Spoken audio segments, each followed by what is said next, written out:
I know what Patrice is trying to do. I mean, because this actually is listed as part 4, when it's really part 6 of an 8-part series.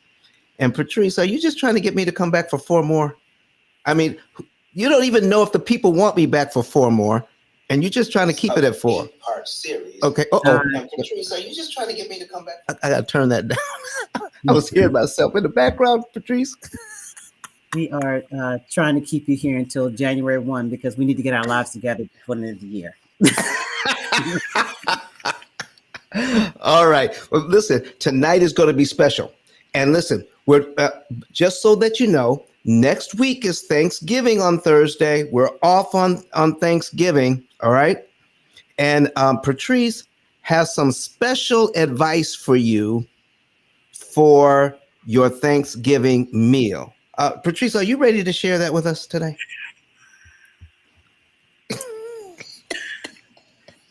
No, I may do it at the break. Oh, you may do it at the break. Okay. Okay. But listen, at the break, folks, listen, you want to be prepared for some really good advice for Thanksgiving. But next week we are off, but we will be back for the last 2 sessions after Thanksgiving. Okay. So listen, folks, here's what we're going to do. I need your input. So I need you to be thinking about what shows you, what information you would like me to cover when we come back after the Thanksgiving break. Okay. So be thinking about it. I need to see some ideas in the chat so that we can talk about some things that are important to you. Now, I've brought some information to you, and I hope it's been beneficial. But let's see what you can bring to the table, and I will be able to talk about it. I just want to talk about those things that are important to you. So we're going to get some ideas. All right. So hello, everybody. Hello, everybody. I need you to say hi to me. And listen, I got something special for you today. The guy's name is Perry Jeffries. Perry Jeffries. And I'm going to be introducing him in just a little bit. We're going to have prayer first. All right. And then I'm going to give you a little background and then an introduction. Okay. So let's pray. Father and God, we thank you once again for being here with us, giving us knowledge, giving us information, blessing us with the ability and the wherewithal to manage the resources that you put us in charge of and that you are giving to us. And Father, we know that if we do a good job, if we are faithful stewards, you will give us more to handle. And I pray, Father, that we will, as individuals and corporately, we will be able to receive 100% of what you have for us as individuals and as a church body. We thank you for being here with us, and we thank you for Perry Jeffries, who's going to be sharing with us, and also Patrice, who runs everything in the background. We thank you for everything that is, and please bless each and every person that's here live, watching and listening, and for all of those who will watch the replays, bless them as well. In Jesus' name we pray. Amen. All right, folks, listen, today is special. You asked to have somebody come in and talk about retirement and investing. And not listen, and I've got somebody here that is so on top of it. I would recommend him to anybody. His name is Perry Jeffries. And let me tell you something about him. When it comes to what I do interest cancellation, helping people to pay off their debt more efficiently. I mean, cheaper, cutting interest cost tremendously so that you can pay off your 30-year mortgage, your with the pill method, the 30-year mortgage, your student loans, your credit cards, your car loans, all in about 7 to 9 years on average, because we're cutting that much interest out. Let me tell you something about what I do and what most financial planners will talk about. They will tell you, and you tell me if you've heard this, why pay off your house when you can take that money and invest it? If you've heard that, put it in the chat, please. Put a number 7 in the chat if you've heard that. Okay, if you've heard that, put a number 7 in the chat. Why pay off your debt when you can take that money and invest that money? Okay, all right. If you've heard it, put a number 7 in the chat. All right. All right. Norma Jean has heard that. Lynette has heard that. And so, folks, here's what I'm telling you. This is what they teach in financial planner school. Richard Tibbs has heard that. This is what they teach in financial planner school. Okay. Carolyn Scott has heard that. Thank you. Thank you very much. So what we're talking about today, folks, is not an either or, but this is a gentleman that understands both. Can I tell you a little story? I probably told this story before, but I'm going to tell it again. Okay. There's a young family here in Huntsville, and they're making a lot more money now than they were making when they first got on my program. But by putting it into the program, how much money they are making now, they'll be able to pay off the last $263,000 of their home in just 3.5 years and only pay $16,000 in interest to do it. Listen, they were elated until I said, you're paying off the home too fast and you're not paying enough interest. The guy says, what do you mean? I thought that was the idea. I said, well, let's tell the program that let's tell the program that you make about $2,000 a month less. Because listen, he's making a lot more now. So we told the program to take $2,000 out of his budget, and then the program recalculated. And it recalculated to, he's going to now pay off his house in 6.5 years, not 3.5. And most people say, well, shoot, 6.5 years, that's still pretty good. All right. So he's going to pay it off in 6.5, not 3.5. And he's going to pay $20,000 in interest on that house instead of $16,000. And he says to me, he says, Don, why is that better? I said, well, the reason why is better because of what you want to do. So it sounds like you still want to pay off your house in 3.5 years. He says, yes, I do. I said, what would you have to do then? He says, I will have to put that $2,000 back into my budget and let the program calculate it. I said, right. So that's for 3.5 years, right? So yes, I said 33 years is 36 months and another 6 months that would add it on. That's 42 months. That's 3.5 years. So that's $2,000 extra a month for 42 months going towards debt reduction. Okay. $2,000 a month for 42 months. That's a total of how much money, everybody? $2,000 a month for 42 months. How much cash is that? Does anybody know? I'm looking at the chat. $2,000 a month for 42 months. $84,000. So that's $84,000 put into debt reduction. Yes, right, Carolyn Scott, 84K put into debt reduction so he can save an additional $4,000. Remember, he was supposed to pay $16,000, but if he took that $2,000 out, he's going to pay $20,000. So why is he putting that in? He's only going to save $4,000 in interest. So I asked him, do you want to spend $84,000 just to save $4,000 in interest? What do you think he said? He said no. So no. So what he decided to do was take that money and invest it not in his current home, because he had enough going to that. That extra money was going to go to his new home that they built, all right? And a new $700,000 home that they built. And by the time that it was through, that house was finished, the house next door to his sold for $900,000. How about that, ladies and gentlemen?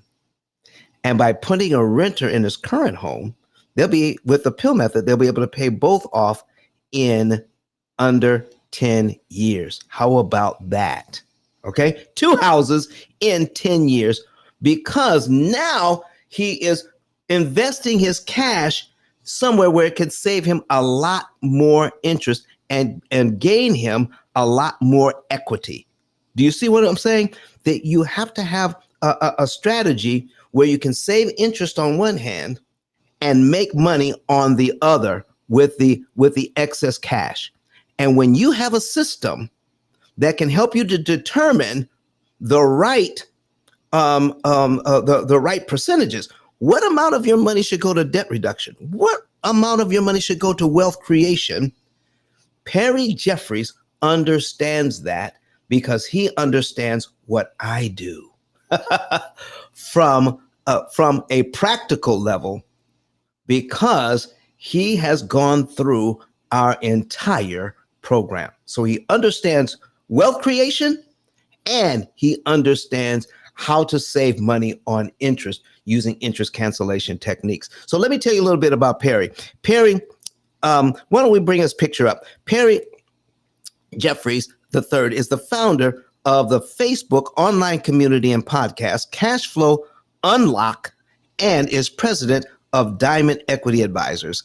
Cash Flow Unlocked is a free online community focused on closing the wealth gap by providing training, workshops, and resources to high-income earners and entrepreneurs who are looking to create lifetime passive income. His Wealth Accelerator method has helped hundreds of clients create passive streams of income that has allowed them to replace their earned income by their time, and buy their time back.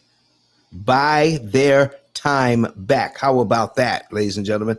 Perry's firm, Diamond Equity Advisors, is a registered investment advisory firm, brings a non-traditional process of financial planning through providing ongoing financial advice through a retainer-based model.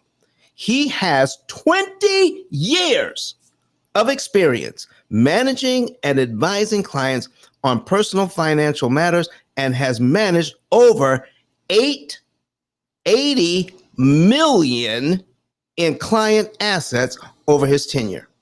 As a fractional CFO, Perry advises 6, 7, and 8-figure entrepreneurs and small businesses in the area of cash management, profitability, mergers and acquisitions, as well as retirement and tax planning. Perry has been directly responsible for increasing his clients' business profits by over 7 figures and counting. How about that? To support the entrepreneur community and improve cash management and profitability, Perry also earned the credential of becoming a mastery level certified profit first professional. Perry's trademark brand is the entrepreneur's CFO. In 2022, Perry was named Marketer of the Year out of 600 profit first professionals across the globe. And listen, when you hear him, you'll see why, what I'm talking about, okay? In addition to his financial credentials, Perry is also a certified John Maxwell speaker and coach in the area of leadership. His clients include Coca-Cola and Amazon. I mean, I get excited about Amazon because Amazon has my book, okay? Perry attended Central Howard High School in Akron, Ohio. After graduation, He played for coaching legend Bill Van Grundy at Genesee Community College, where he became an all-region awardee and runner-up for Player of the Year in the conference. Perry earned a full Division I athletic scholarship to Tennessee State University, where he completed his formal education, earning a degree in mathematics and a minor in biology. This is one smart cookie. I'm just telling you. I'm just telling you. When you hear him, you know what I'm talking about.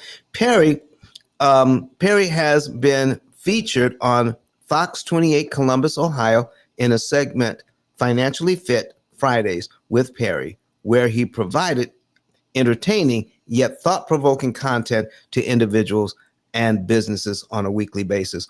Over the greater part of the past decade, Perry has been a standing spotlight speaker for the Ohio Society of CPAs, presenting workshops on financial planning and cash flow management. In addition, Perry has taken the national stage as a workshop presenter at the AICPA, that's the American Institute of Certified Public Accountants National Convention. Lastly, Perry earned international exposure on the acclaimed podcast Entrepreneur on Fire, where he taught his masterclass, You're Accidentally Killing Your Company.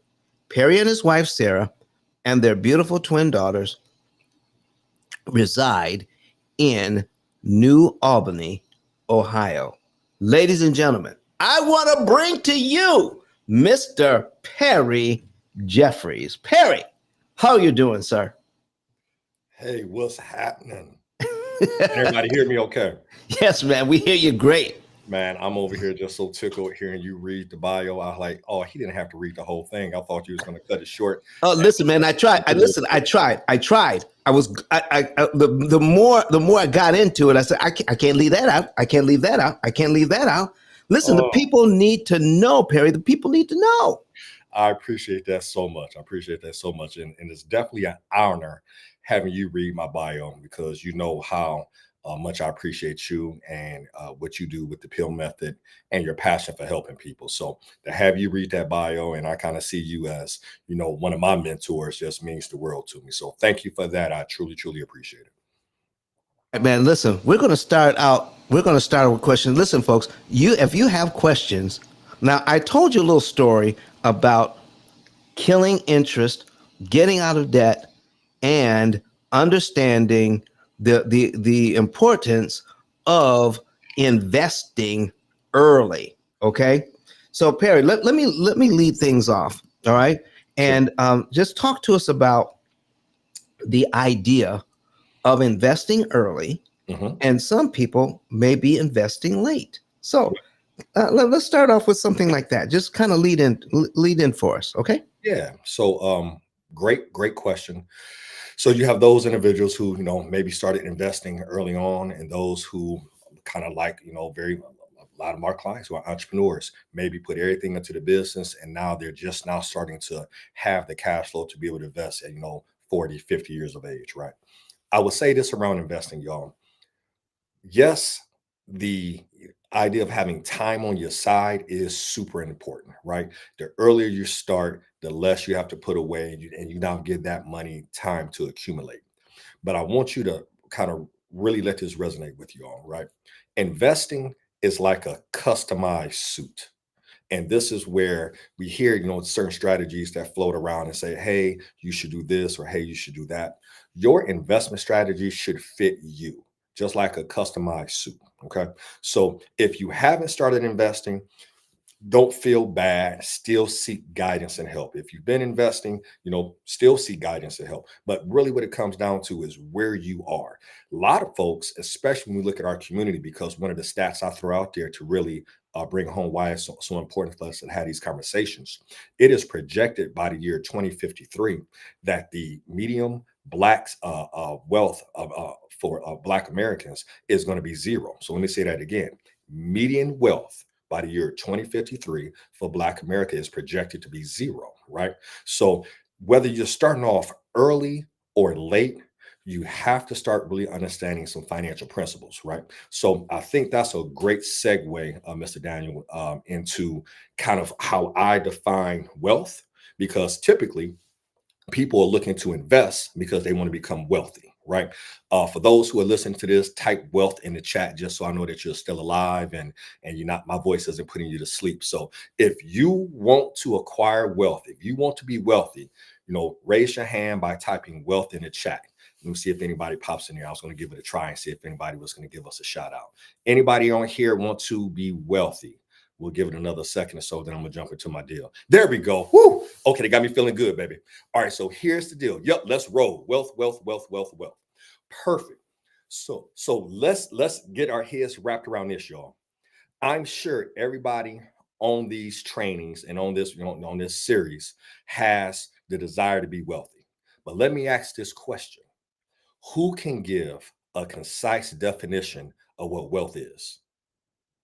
Who can say, oh, wealth is this? I've asked that question in rooms of, one or two people, but husband and wives and spouses. I've asked this question in front of hundreds. I've asked this question in front of thousands.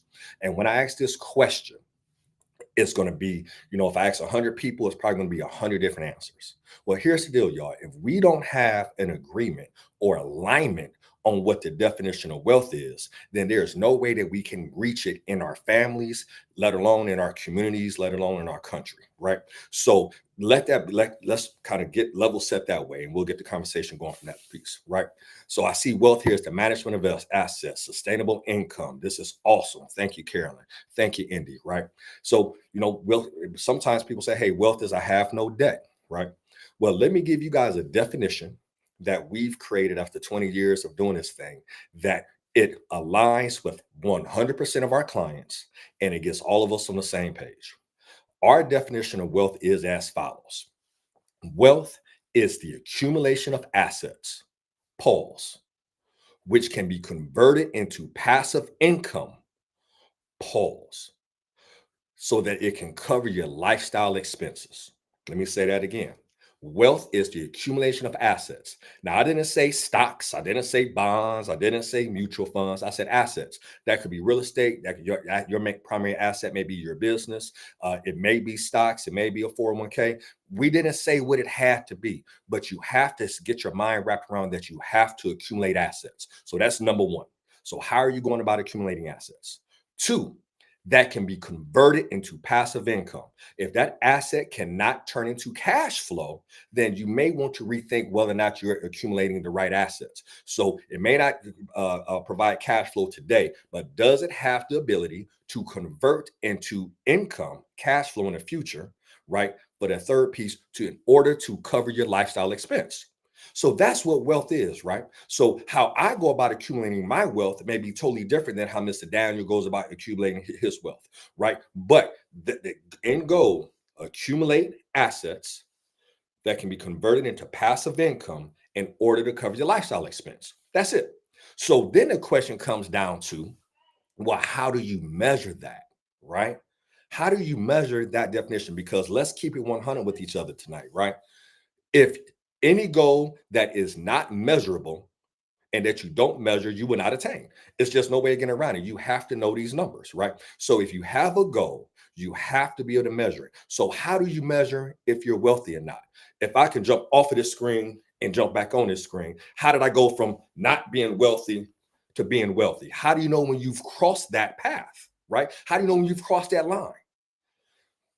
Somebody may be like, well, Perry, man, I don't know. It's many versions of wealth, right? Somebody put that in there, right? Well, here's the deal.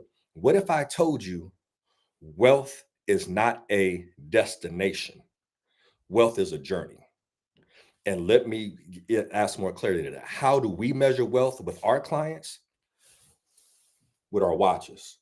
Wealth is measured in time. So get your pen and paper ready for this one, y'all. Wealth is measured in time. So let me ask you this question here. And if you want to share your number, feel free to share. If you don't, it's all good. But wealth is measured in time. So when I say measured in time, I mean this. If you were to stop doing whatever you're doing right now to make money, I don't care if you're a doctor, a janitor, a school teacher, a hustler, a real estate investor. I don't care what you're doing, but anything that you're doing to earn money today, if you were to stop doing that today, how long could you maintain your quality of life, your current lifestyle? Could you do it for a year? Could you do it for 3 months? Could you do it for 10 years? Right? That's the measurement of wealth. So here's the deal, y'all. Everybody who can hear my voice, understand this. You have wealth right now. Just how much wealth do you have? Right? Somebody inevitably is going to say, man, P, I got about 24 hours worth of wealth. If that direct deposit don't hit today, it's a wrap. I can't pay no bills. And that's fine, right? That's where you're starting today, right? But the goal is to add more time to your wealth number. So don't be bamboozled or fooled or, led astray. So I'm on my Malcolm X movie right now.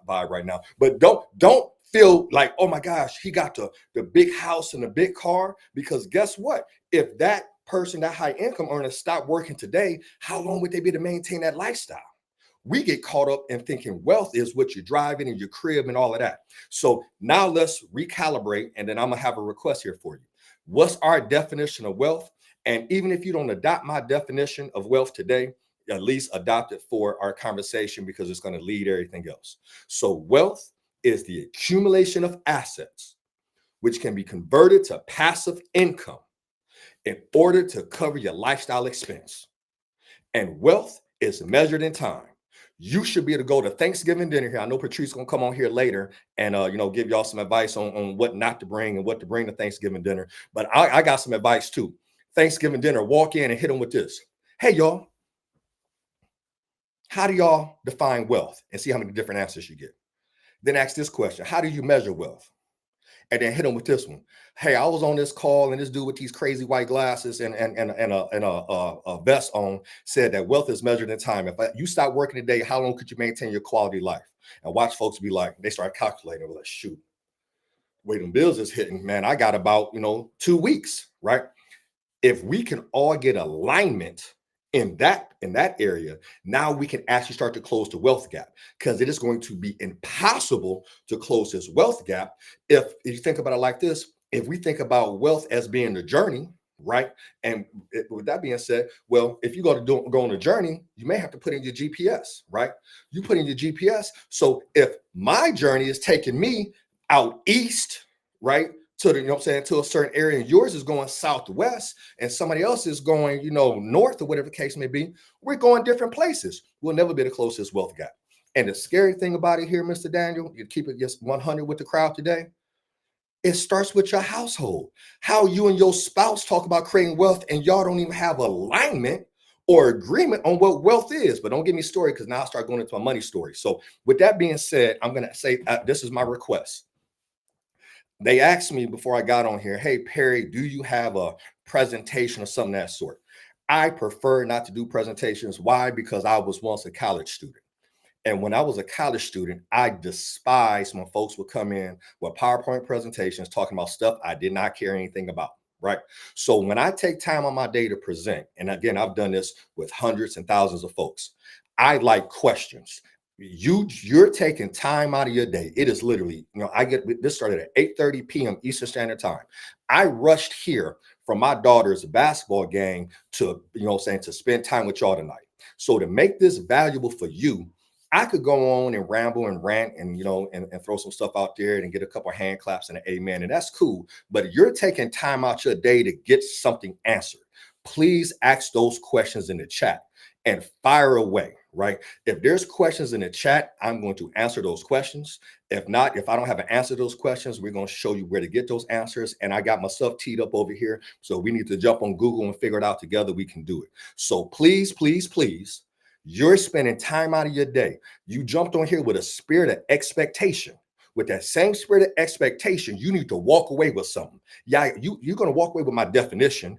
You're going to walk away how I measure it. But I want you to be able to walk away with something tangible, to be like, man, I was on this call at 8:30 at night, depending on where you are in the country. We're Eastern Standard. And man, I had this burning question, and I finally got the answer. So please, please, please, so that I just don't go on rants, type those questions in the chat, and we will get to as many as we can. I'll pause. All right, Mr. Daniel, what you got? All right, Patrice, you had somebody who wrote out a question last week and sent it in to you. So why don't we start with that question first, Patrice, and while Okay. so that other people can prepare their questions and put them in the chat. So Patrice, go ahead and ask that question for us, please. Okay, so we're going to fire away with this first question. And it's right here. And this is from Desmond, sorry, Demond611. Um, here's the question. And he says he's asking a question for my mom, Yvette. I'm not going to say her last name, but he's asking a question for her.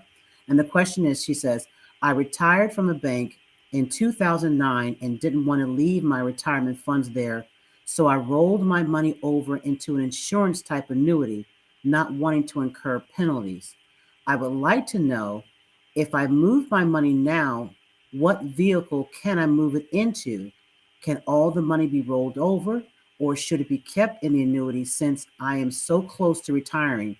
I will be retiring in the next 2 years. Got it. So this is a great question. And let me tell you fundamentally what should have happened first. You and let me rephrase it this way. So this is collectively across the board, y'all. If you don't know why you're going into an investment, you should not go into it until you have crystal clarity of why you're going into an investment. So you went from your retirement at the bank and you rolled that over into an annuity. More than likely, that annuity was an IRA annuity. So it was an IRA with an annuity being the funding system inside of that. So when you made that move, you did not incur any, penalties or taxes and things of that nature because you went from one retirement account to another retirement account. Now, here's the deal with annuities. I love annuities, but I also have a love-hate relationship with them. I love what a lot of the annuities can provide to clients. I despise how it's sold to the clients because the deal is if you just got this annuity, that annuity more than likely has a 5, 7, or 10-year surrender charge, which means when you got into that annuity, you made a commitment to that insurance company. So an annuity, y'all, just for definition purposes, is a contract with an insurance company to receive some type of benefit. So you made a commitment to that insurance company that I'm going to keep the money here for 5, 7, or 10 years. So if you're within that surrender period, so let's say that you're on a 10-year surrender and you decide, ooh, I don't like this annuity, I want to move to something else. You could move to another IRA account, but more than likely you're going to get hit with surrender charges trying to get out that annuity, right? So now you have to weigh the pros and cons. Do you dislike this annuity so much, or was it not the best fit for you in the first place that now you're going to have to pay penalties to get out? And that's where we're going to do a hard pause and level set again. People come to me all the time and say, man, I heard you a great financial advisor, blah, blah, blah. I got some money to invest. And I turn them away. One year I turned away close to $2 million of people trying to invest with me. And they're like, well, P, why would you turn that away? Because I have a rule, and I wish and hope and pray that more advisors would adopt this rule. I would not invest a dime of nobody's money until they first invest in a full-blown holistic financial plan that actually addresses 6 components. And I'm gonna get back to the annuity question here in a second because I'm not seeing any questions pop up here on the chat. So I'm just gonna go ahead and do my thing. So please ask some questions here. So here's the deal. I won't invest a dime of anybody's money until they have a financial plan, and your financial plan should address 6 components. It should address your cash flow. It should address your insurance and your risk. It should address your retirement planning. And we don't like saying retirement planning around my way. We like work optional planning because when people say retirement, they think they got to work till 62, 65, or when that Social Security kick in. We don't believe in that. We believe in if you have enough passive income coming in to cover your lifestyle expense, you can retire when you want to. If you got that done at 40, be done at 40. So I don't like retirement planning, but for the sake of the conversation, we'll say it, right? So you got that piece, and then you have investing. So on the investing side, we don't believe in investing a dime of that money because you need to know a couple things before you invest. You need to know 2 things. What is required of you? How much do you need to invest to reach your goal? And what is the rate of return that you need to get on those dollars? Because here's the deal.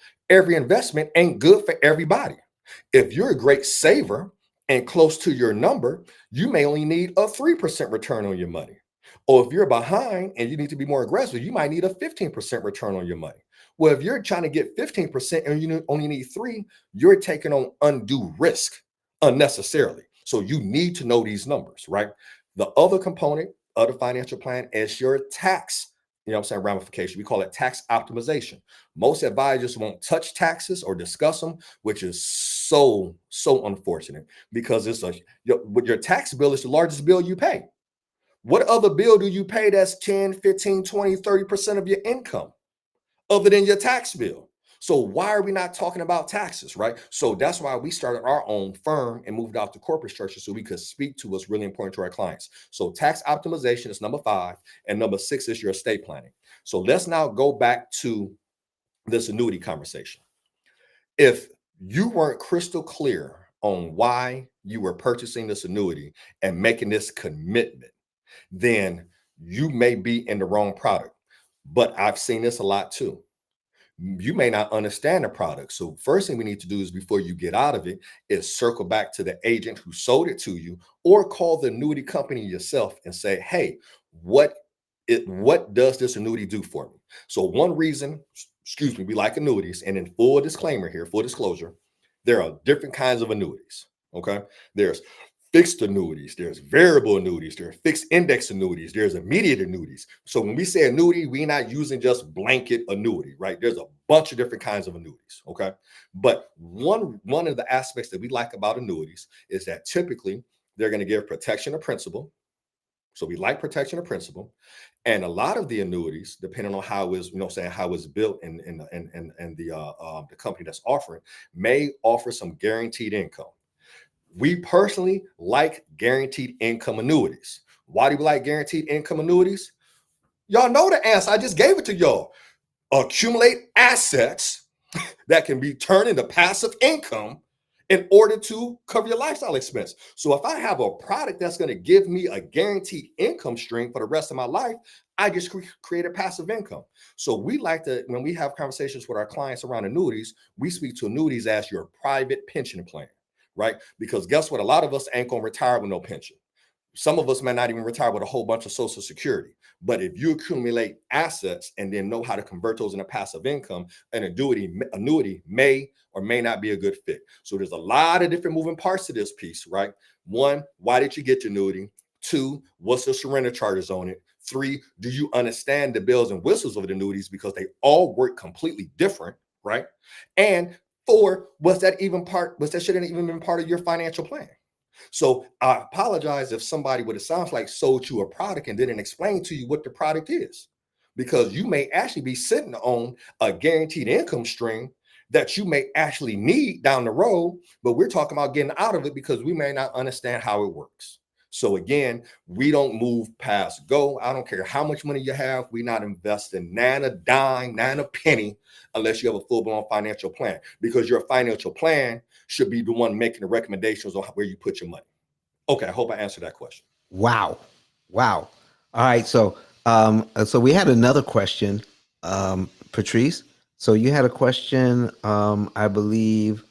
Oh, do you want to go to this one now? Okay, let's go to this one now. This is in the chat. Okay. Yeah. What do you think about the FIRE movement?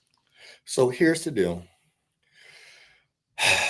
I like it in this sense, and I'm about to pull it up right here because everybody might not be familiar with the FIRE movement. So let me pull it up here so we can see it. Okay, what is the FIRE movement? I'm gonna share my screen here real quick. Financial independence, retire early. Okay. So what is the financial independence, retire early, right? So this is some framework around how you can retire early, right? So saving aggressively, investing wisely, optimizing taxes, tax harvesting, right? So what I like about this is that it's a framework that someone can follow. But who also has different frameworks out there? You have Dave Ramsey, who has his framework. You have Susie Orman, who has her framework. So the issues with having, these frameworks is that typically there's no customized advice. So when you have a movement like the FIRE movement, when you have a Dave Ramsey with his 7 baby steps, whatever the deal he does, you have Susie Orman, they are speaking to hundreds of thousands of millions of people. So they cannot speak to the nuances of everybody's situation. Okay. So with that being said, they're kind of painting financial, freedom with a broad brush. But all of us have different needs. All of us are starting in different places. So I like framework for something easy to follow, but that framework still needs to be accompanied with someone who can give you customized advice. So that's my thoughts on the whole fire piece. Okay. All right, all right, all right. Let me see here. So we've got another question in here. This is from Norma Jean.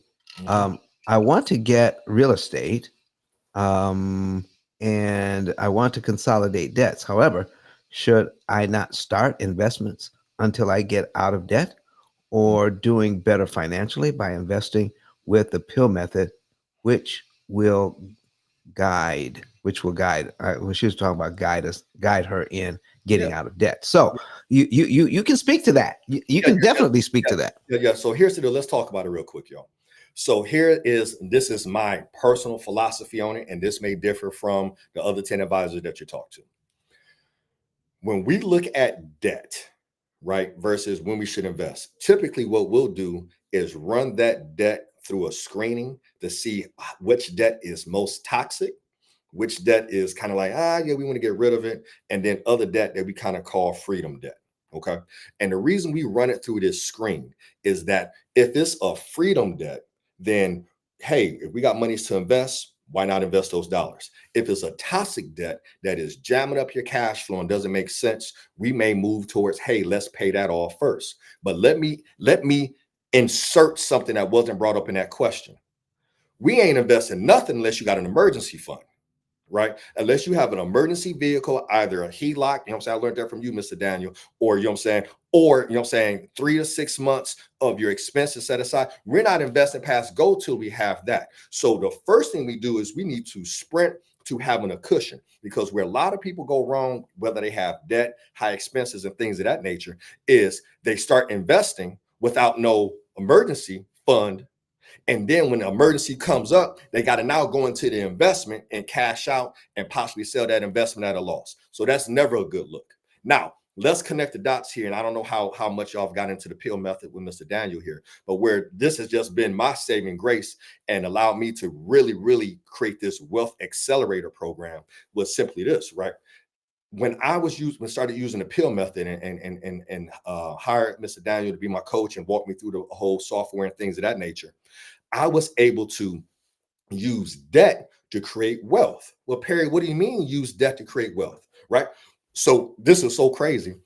Literally, we were buying a house right around the time that we were meeting Mr. Daniel, right? So we was looking for a house, boom, boom, boom. And our housing market was nuts over here, just absolutely bananas. We had to bring so much money down. I didn't want to talk to it. Just know it was 6 figures, and I had a comment in it, and I wasn't the happiest camper about it. But by using the pill method and the strategy on how'd you work that, Mr. Daniel, put my notes here. You know, I always take notes when I'm talking to you. The interest cancellation program, paying off debt fast. You better say something. You better stop playing with me today. You know what I'm saying? Don't have me up at 8:30 at night. I go on tangents. But here's the deal. In using that program, I wasn't in my property a year and already got $100,000 line of credit, right? So because of how quickly I was attacking the principle, using the strategy, which the pill method was telling me, hey, pay this off first, pay this here, make this amount of payment here, make this amount of payment here, I'm able to do all of the above. And guess what? I'm a financial advisor. I got debt. I almost got, you know what I'm saying? I got $1 million home, you know what I'm saying, with $600,000 debt on it, $700,000 debt on it. But guess what? I still invest. So I'm not of the frame, going back to your initial question, I'm not of the frame of mind that you have to be debt-free to invest. You're losing opportunity costs by doing that. Now, what you want to do is manage your debt, whether you're using a pill method or you're using this spreadsheet here, but whatever the case may be, you want to be able to manage your debt and invest at the same time, or not be afraid of debt, because you can actually use debt to accelerate your wealth accumulation, right? So I'll put a pause in that, and because I want to get into the wealth accumulation, but I'm gonna pull out accumulation and insert the word wealth acceleration. But we're gonna stay right there for a second. Any other questions? What else we got? I see some questions on there. Yeah. Wow. Let's get them going. Okay.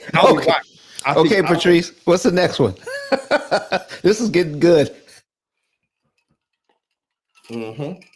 Okay, there's the crypto All right, question. let's talk about cryptocurrency. So if you look at our firm, Diamond Equity Advisors, in full disclosure, we are one of the handful of firms that are actually certified in digital currency investing. So I'm glad you asked the question, because we're one of the few firms that actually do this the right way. So here's the deal. Crypto is a non-correlated asset to anything. It doesn't move with the stock market. It doesn't move with the real estate market. It doesn't move with none of the above. So crypto can be considered, quote unquote, a risky investment. But let me let y'all in on a secret. I'm sure nobody listening to this. It's just us on here, right?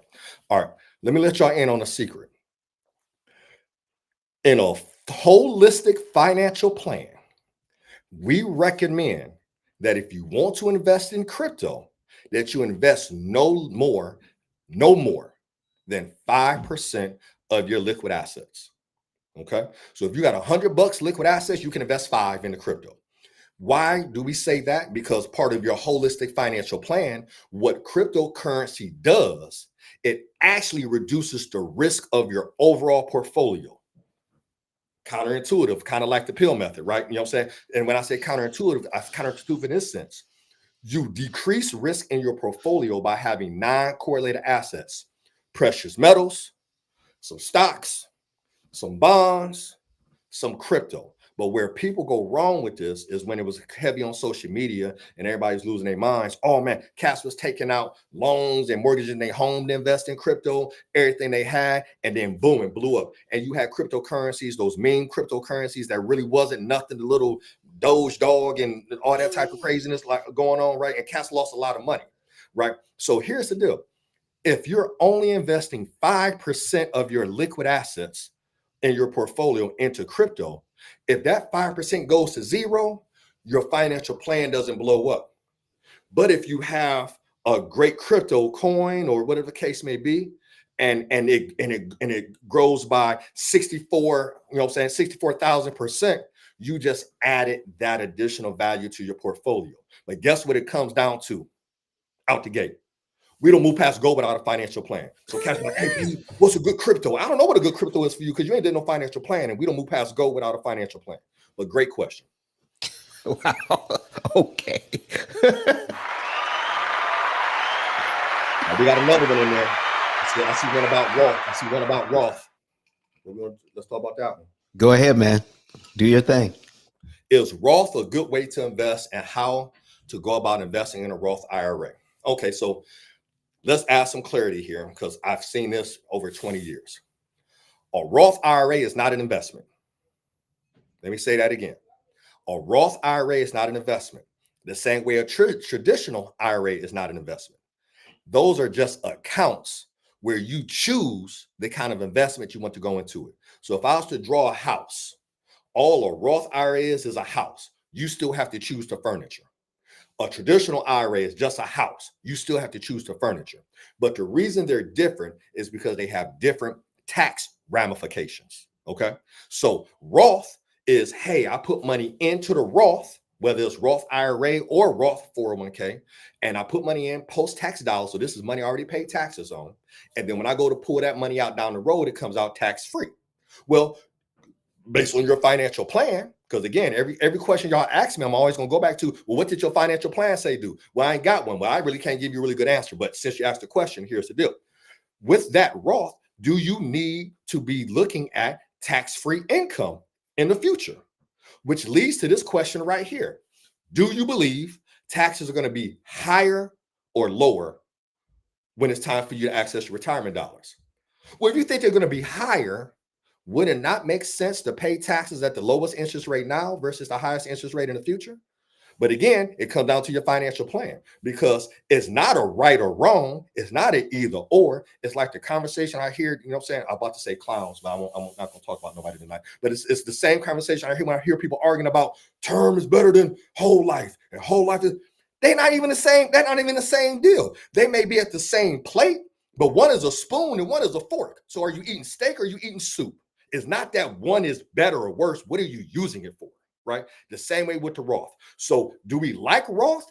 If you need tax-free income in the future and you want to have some of your retirement dollars, growing tax deferred, yeah, it makes sense. But understand something, a Roth by itself don't make money. You still have to pick investments for that. You still have to pick a mutual fund, a stock, or going back to the person who had the first question, I just did this for my wife. I just threw money, about $50,000 from my wife's Roth IRA into a Roth IRA annuity, and went and told her in the kitchen, said, hey, babe, I just did this money movement for you. If something should happen to me, I can see where you're projected to have $50,000 guaranteed tax-free income when you go to retire. So just be able to make it, to that age, right? So is it good or bad? Who knows? It's based on your financial plan, but you need to understand the product and how it could fit in. Really good question.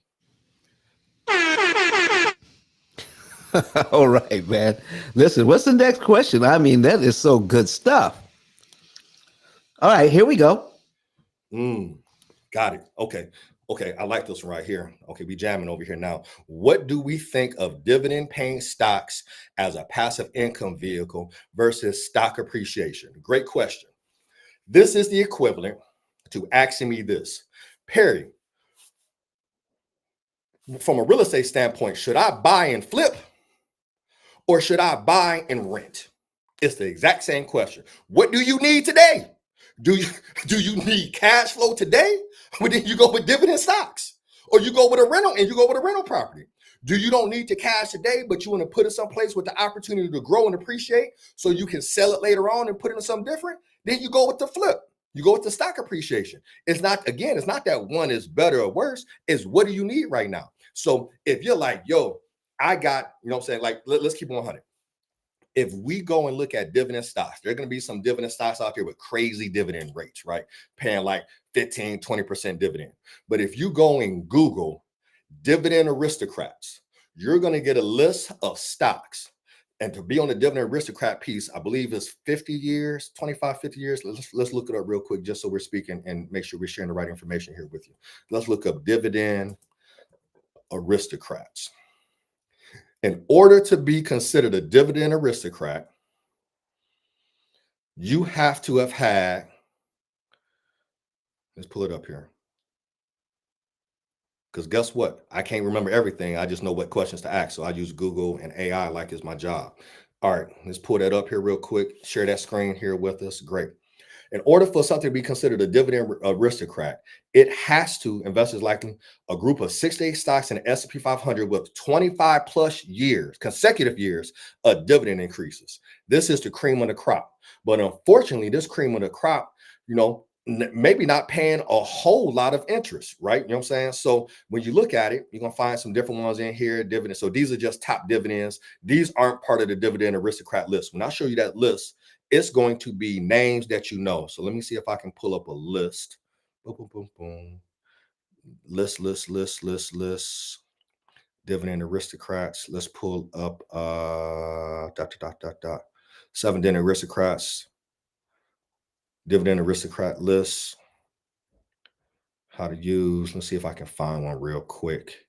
Okay. Okay. All right. Dividend aristocrats, right? Colgate, Coca-Cola, Hormel Foods, Pepsi, Procter & Gamble, your industrials in here, 3M, healthcare, right? You got Abbott Laboratories, Consumer Discretionary, Mickey D's, Target. Y'all know y'all love that Target. The financials, right? You know what I'm saying? You got T. Rowe Price, you got Chubb, you got Materials, Chevron and Chevron. So when you look at these, real talk, they're maybe paying, let's see what this is paying today. Might be paying 7%, something along those lines. So it's not like it's paying a whole lot. So think about this for a second. If you had $100,000 to invest and you want to go buy one of these stocks, right, that's paying a 7% yield, on that $100,000, you're making $7,000 a year, which is good passive income, right? But that $7,000 a year actually equates to $583 a month. So that might cover your utilities or something along those lines. So we love that. We love dividend stocks as a passive income vehicle, right? But do you need to be doing that now, or do you need to be growing it more? So do you need to be looking more at growth scenarios to grow that asset and then convert it to dividend stocks down the road? So again, it kind of depends on your financial plan, but we love dividend stocks. But here's the best way to look at it. Stocks is just equity, just like real estate is just like equity. Hey, do you want income now? Go get your rental property, i.e. dividend stock. Hey, I don't need the income now, but I'm gonna buy this, property in an area that I know is appreciating, and then I'm gonna sell it for a couple $100,000, then buy you a stock that's appreciating. So it just depends on how it fits into your personal financial plan. One isn't better than the other one. It's just what you need. I'm learning so much. I've never even heard the term dividend aristocrat until tonight. I'm just telling you, this is some awesome information. And listen, I pulled up a list here, man. Dividend aristocrats. I got a whole list of it right here. So listen, I got to get Patrice in here. Give us a little break. Get a drink of water, Patrice. Can you go ahead and talk about some of the upcoming programs on Living Manna and your other program? Can you talk about what's coming up? Patrice, are you there? Did we lose Patrice? I don't know. I think she's here. She just. No, you didn't. No, you didn't. No, you didn't. So this is what I want to do right now and give you guys a break for a minute. First of all, I need to see some fire emojis in the comments. I need to see those diamond-shaped gems in the comments because I'm sitting here. I've got sticky notes. Listen, my whole financial situation has changed in a matter of less than an hour. I was saying, I got to call Perry after the show's over. I can't call Perry until, first of all, I have a financial plan. So that pumped the brakes for me right then and there. But I will say this. Those of you who are here right now watching this live on Power of the Lamb, YouTube, and Facebook, please, this is what Living Manna Church is about. The holistic approach of our faith, how we are to have responsibility, not just in what we do spiritually for the Lord, but how we handle the resources and the blessings that he gives us through those. And the more we handle our resources properly, the freer we are to give to the work and for the finishing of the work. So and for those of you who've been enjoying this, please make sure you share this link. We're probably going to be here for another 30 minutes, maybe to an hour. Hey, depends on what Perry's doing. I got nothing but time, and I got a whole lot of sticky notes. So I can be here as long as they need to be here. But right now, I want to let you guys know exactly how you can stay up on what we're doing here at Living Manna Church. If you get the text alerts, and I'm going to put this up here right now, and you got a text alert 5 minutes before this program has begun, and you want to be part of it, please let the people know these text alerts work. Please text LMOC to the numbers 84576, and you will be up on real-time alerts as to the programs that we have coming up here at Living Manna Church. These past 6 weeks of Money Answers All Things has been absolutely phenomenal. And so we would love for Don to come back at another time to continue it.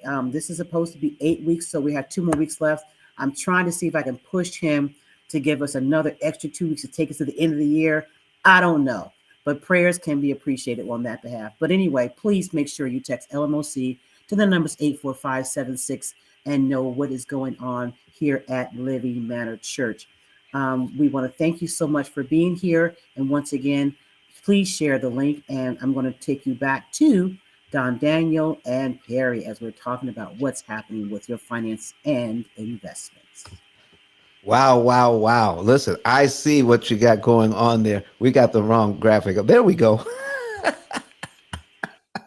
All right. Listen, man. Perry, listen, we got fire emojis. We got amazing. We got all kinds of stuff going on in the chat. Listen, man, you are on fire tonight. People thought I had energy, but my goodness, man, you make me act like I'm falling asleep. With the kind of energy that I put out, man. Mr. Daniel, I told you I don't do presentations. Bring your questions. Okay. All right. So listen, Patrice, let's keep this thing rolling. Let's try to get as many of these questions in as we can. What's our next question? All right, let's see here. Is it advisable to get a mortgage when you're 2 years from retirement, therefore on a fixed income? Woo! So this is going to come down to your cash flow, right? So again, we know that we now understand that retirement or being work optional is, do you have enough passive income to come in and cover your cash flow? So if taking on and bringing on that additional mortgage, if that puts a ding in your cash flow, because the truth is always going to be in the numbers, right? The truth is always in the numbers. If you bring on this new mortgage and that adds $2,000 a month of debt service, and that now eats into your cash flow, then maybe it's not a good look. I literally have a client right now in New York City situation where they want to retire, where they thought they was going to be able to sell one of their properties. It's not going to be sold. So they're short about $1 million on their, portfolio, what they thought they was going to have. And now they're making this move down to, down south, and they're building a home, almost $1 million home. And I advised him, I said, building this home is a bad look, because you're going to bring on this debt. You're about to be on a fixed income with Social Security and pensions and things of that nature. And now you just brought on this debt service, which is going to impact your quality of life. I would actually prefer that you rent than actually do this. But I know you want to get this home for your wife. So let's do that. But as soon as he gets his home, I'm going to be circling back to Mr. Daniel and say, we need to get them on the pill method so that we can get this bad boy paid off real quick with the cash flow that we have, because they're going to need it, because every dollar is going to have to be employed here. Every dollar is going to have a job, and we need to get that thing paid down, because even if we can get it paid down, significantly in the early years, right? If we need to, we can always tap a HELOC to give them another, access to more cash. So really what it comes down to, advisable to get a mortgage? I don't know. I don't know your cash situation. So what you want to really think about is, hey, if I bring on this mortgage, how much, what is that expense looking like on my monthly cash flow?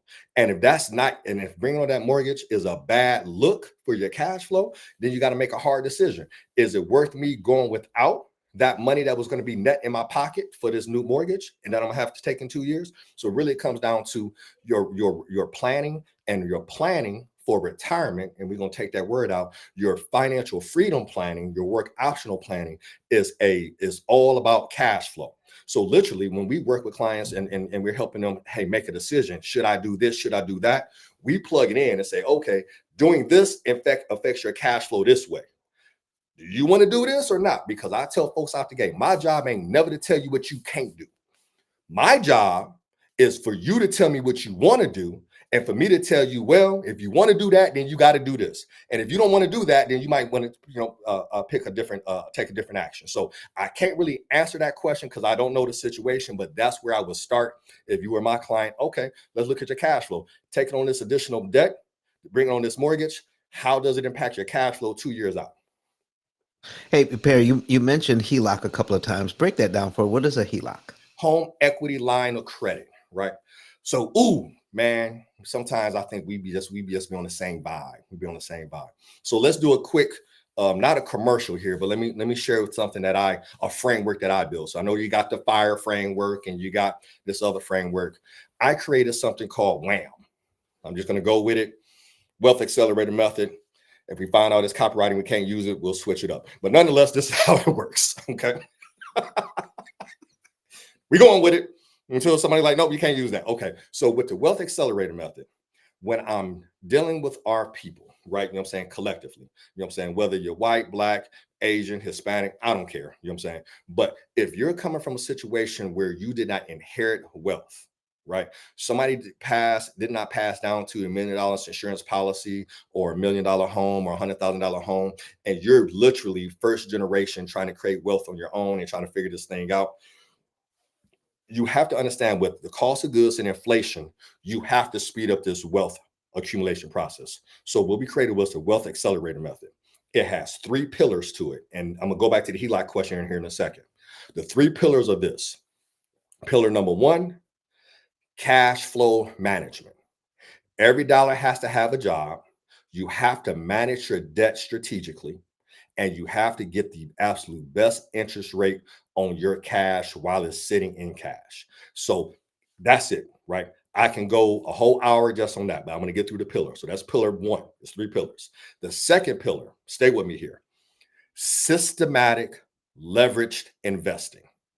Well, P, what does that mean? Systematic, something that's going on a continuous basis, typically going to be automatic, right? So what is the 1, 2, no more than 3, but I like 1 or 2 assets that we're going to pump the most money into? Is it the 401k? Is it the cash flow insurance policy? Is it real estate? Your asset is your asset. Is it your money market account? Whatever that asset is for you, right? Because everybody's different. But we want to pump money into that asset. Why? Because at some point in time, the wealth cheat code that don't nobody talk about is leverage, right? You grow an asset not to sell it, but to be able to use that as collateral to borrow somebody else's money to go buy assets that cash flow. So let's circle back to the HELOC, right? Oh, hold on. Let me get through the third pillar and we'll go back to the HELOC. The third pillar of the WHAM is your scoreboard and your tracking. Again, how we creating generational wealth when we don't have alignment on what wealth is, right? And we're not talking about passive income. We shouldn't even be talking about generational wealth when we ain't talking about passive income, because you got to free your time up. You got to buy your time back. And the deal is, I'm not expecting you to go and buy your time back today, right? Literally, when we talk about tracking, we actually have a passive income worksheet where we have people go in. And don't give me like fake numbers. Hey, how much is your monthly expenses? Well, I think it's $2. No, the pill method, I know exactly what my monthly expenses are. I can leverage another resource, a budget resource, and know, hey, these are my monthly expenses and they're categorized. Housing, entertainment, groceries, eating out, utilities. We start creating passive income to knock out one at a time. Hey, let's create enough passive income. Your utilities is $150 a month. Where can we go get $150 a month passively to knock out utilities? You just freed you just gave yourself some freedom, some financial freedom. You no longer have to pay utilities. Okay, now let's knock out the car note. You need $500 for your car note. Okay, where can we go? Now let's knock that down. Okay, now let's go knock that down till you build up to the point where all of your lifestyle expenses are covered. But you got to track it. It ain't just throwing stuff up on the wall and hoping it sticks. So let's go back to the HELOC. Right? Because that's the question you have, but I had to give some context. HELOC, I have this asset. We have my home that I'm in right now that my office lives in. Okay. So I have this asset that I put money into. I told y'all the down payment was atrocious. I put money into it. I'm following my pill method and I'm making those strategic money movements to, hold on, look, my interest cancellation program, right? So I'm pumping money into it. But guess what? As I'm pumping money into it, it's appreciating. And I've been here less than a year and the bank gave me a $100,000 HELOC, home equity line of credit. So I now got this HELOC sitting here on the side. I'm still following my number one pillar, cash management, strategically managing debt, getting right. So I now have a HELOC. You know what I'm doing with this HELOC? I ain't looking to go refinance my debt. Ain't that right, Mr. Daniel? I'm looking for an asset that's going to give me cash flow. Because if I can acquire an asset with that $100,000 to give me cash flow, then I can use that cash flow to don't get me started. So I like the HELOC because it follows our system. But the deal is, it's like with anything. Are you using the HELOC correctly? Right? Listen, folks. What he just went over is just so crucial. I see all the time people take the HELOC to pay off other debt. He's talking about taking that money and investing it in a cash flowing asset. Lose that money to make money. Never use that money to pay off. It's a losing proposition. It's something that is taught. It's something that people do a lot. It's something that it is even encouraged by gurus and bankers. But listen, it is a losing proposition. You're taking money to pay off high interest debt, maybe 10%, 20%, 30%. But in actuality, by doing that, you may be turning it into 150% interest cost to 200% interest cost now that you rolled it into a mortgage, and a HELOC is a second mortgage. Don't fool yourself. Yep. So don't do it. Don't do it. Thank you very much, Perry, for bringing that out. Oh yeah, for sure. And I give you your kudos because I had the conversation with you. I'm like, hey, with this pill method, man, I got lines of credit all over the place. He's like, no. I said, you know what? That's part of the WHAM method. You know what I'm saying? So again, Thank you for what you do. Nothing but love, right? So that's my deal on HELOC. I know we got some more questions in here we want to get to. What's next? Next question. Okay, the end of last year, the Secure 2.0 was passed. One part of that was open up the Roth Simple IRAs to small businesses. Do you have any idea when there would be any of those accounts actually available?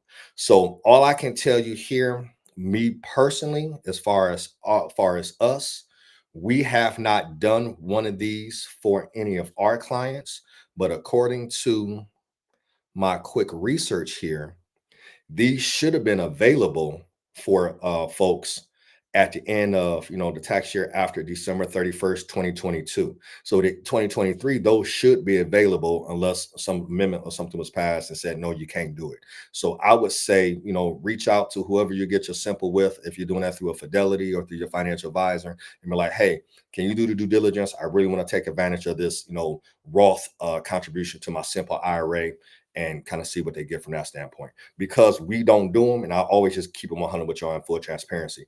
If we haven't done it, I'm not going to speak heavily to it. I'm going to say, hey, I don't know the answer to this. Still need to kind of do some due diligence. But if you're looking to open one, reach out to whoever that custodian is or that advisor is, and be like, yo, I want to do this. Is this something you can open up on your platform? It may be based on the advisor and the platform. Not all advisors can open up the same type of accounts. That could be a thing. So I would say, I would advise maybe hit up like a Vanguard, Fidelity, or something like that, and be like, hey, is this something we can do? Because according to the law that was passed, the Secure Act 2.0, it should be available. So that's my 2 cents on that one. Hey, Perry, listen, I'll take a quick break.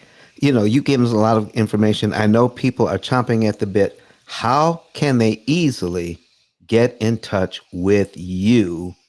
And what are some of the steps they would need to engage in just to see if this are getting their particular financial plan put together? How would they go about doing that? I thank you. So we engage with people on 3 levels. We believe in meeting people where they are, but it's only one of me. There's 6 of us. I have 6 people on our team, so 6 people in our firm. But I'm the lead advisor / CFO, so I cannot work with everybody one-on-one.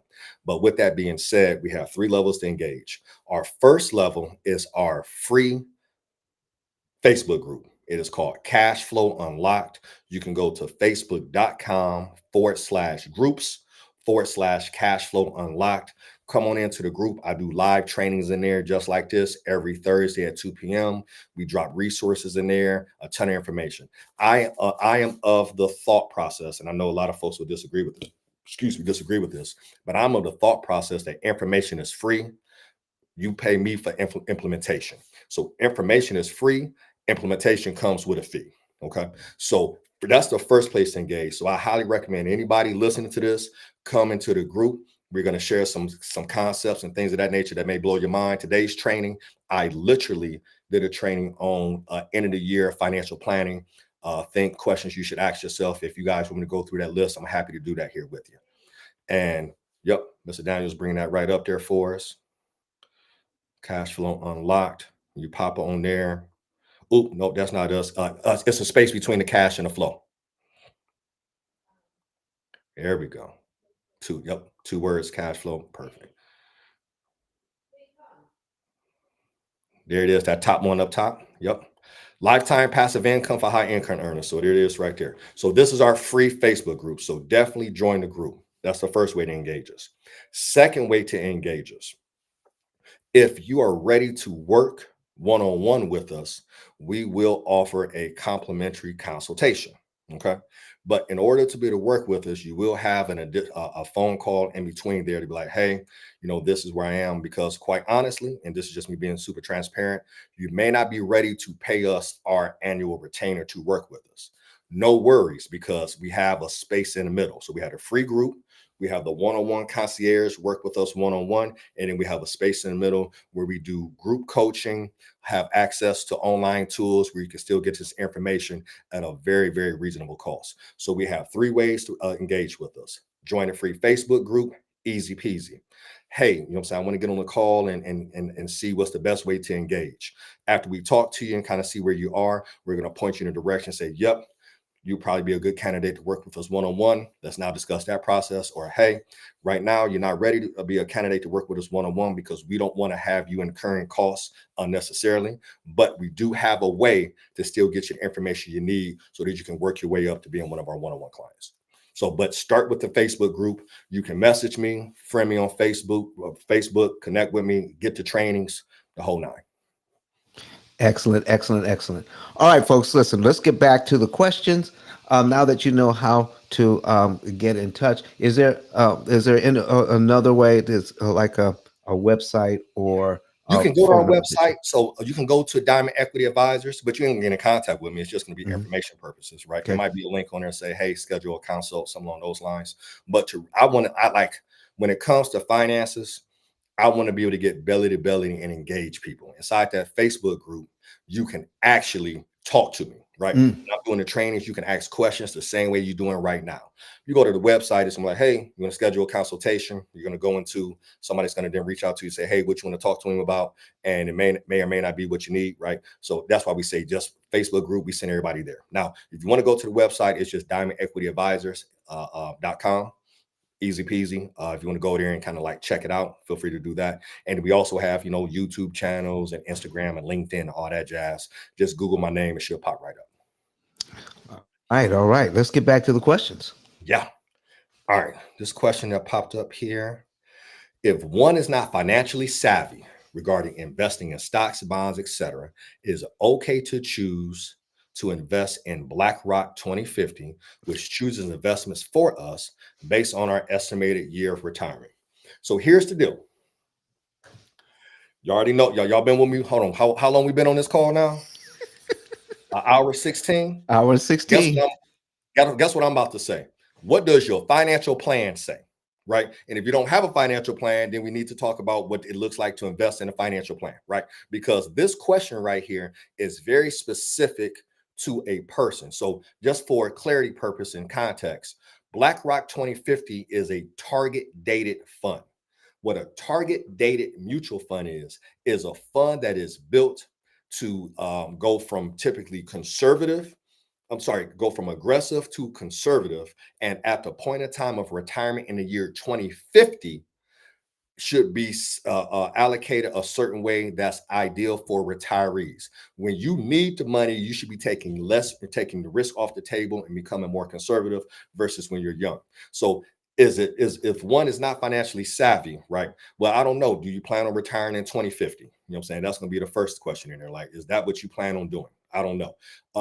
If you plan on retiring in 2040, this is not the right deal. 2060 is not the right deal. So it really kind of comes down to the individual. Now, here's the deal. Inside this, if this is inside did it say inside the 401k? It didn't. Whether it's inside your 401k or not inside your 401k, target dated funds can be somewhat of a cheat code, right?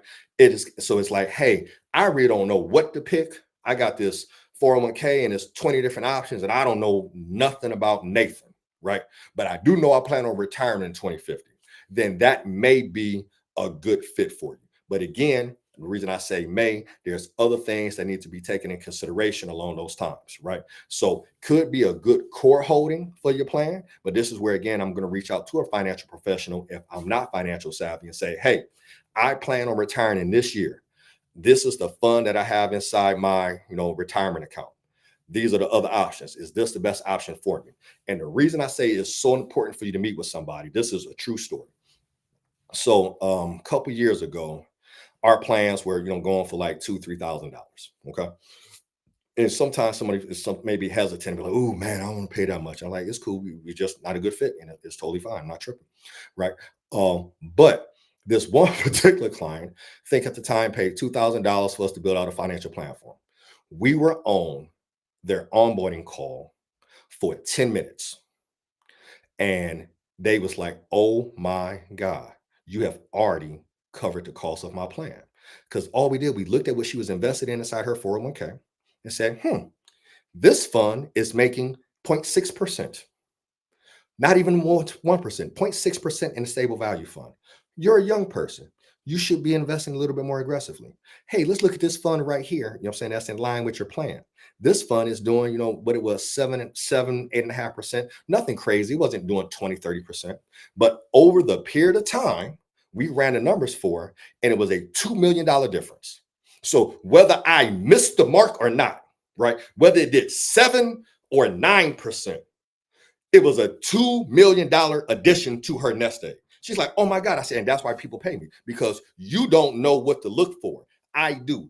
I made a quick tweak, and she went from having, whatever, $100,000 at retirement to having 2.1. Yeah, that's why you pay me what you did, because I know what to look for. So just understand that, going back to the, hey, it depends on the financial plan. But to answer your question, if you do not know what to pick, a target dated fund may be a cool idea, because you don't have to think about anything. All you got to do is just continue to pump money into the plan. Okay. Wow. Wow. Okay. Next question. Okay. A young person making plenty of money, never had financial guidance, but is looking for what to do. Family never had financial discussions and now wondering what to do. Whew.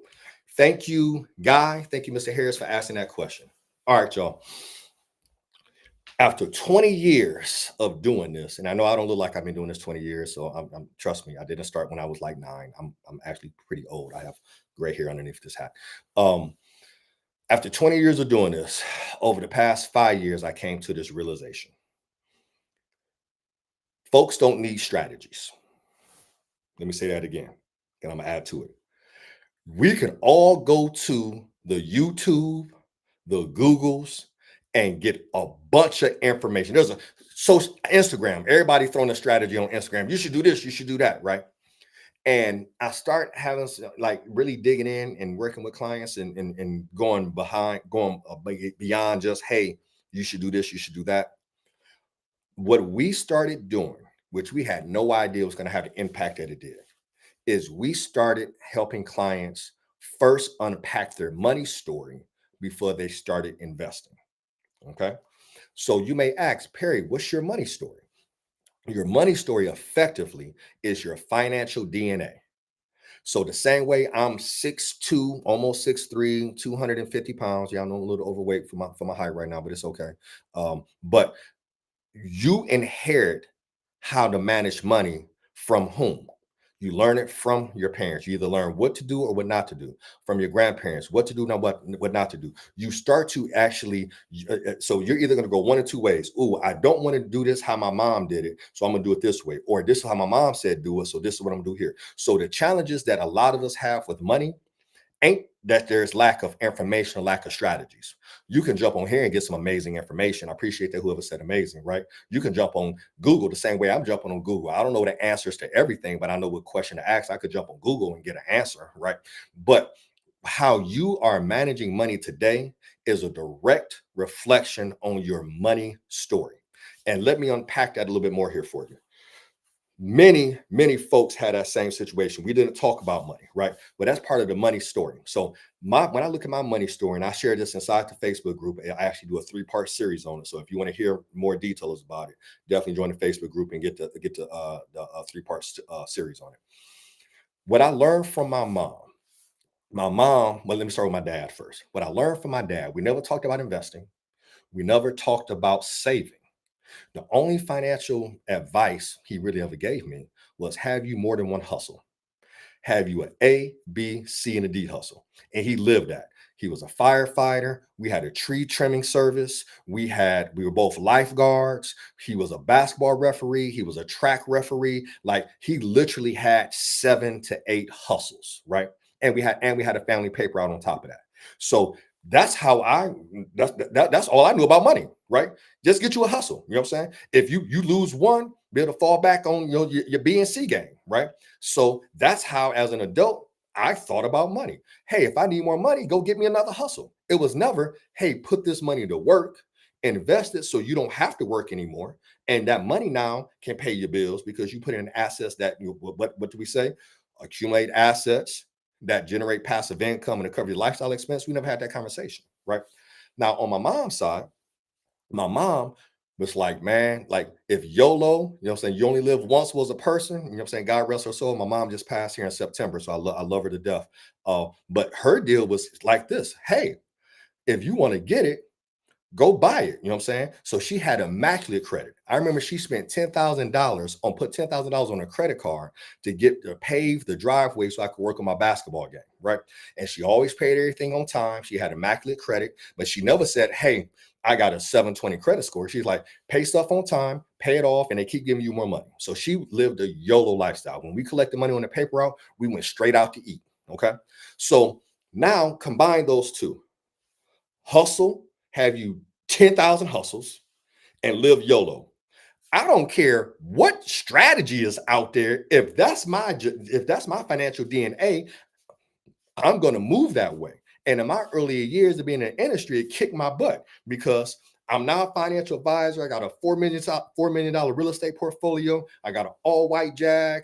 You know what I'm saying? Wilding, and I'll say this in full transparency, right? So, I'm young, I'm popping bottles, you know what I'm saying? I'm at like spending money. Like it was crazy how I was spending money because what was my financial DNA? Have you more than one hustle? I had that. I had real estate. I had a network marketing company. I had, I had 3-4 hustles, right? And I had the YOLO that I learned from my mom. You want it, go buy it. Just throw it in the bag. We ain't even looking at the tag, right? That is not a good, that is not a good strategy, right?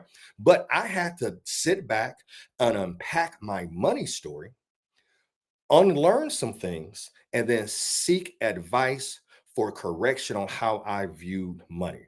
So I hired coaches, right? I hired a Don Daniel to help me navigate my interest cancellation program and pay stuff off fast, right? You know what I'm saying? I hired a business coach to help me with my profitability. You know what I'm saying? I joined a mastermind here. So it first starts for that person, that kid, young kid whose parents didn't talk about money. A lot of folks don't talk about money, which is wild to me because, I know I'm going on tangents. Y'all just stay with me here for a second.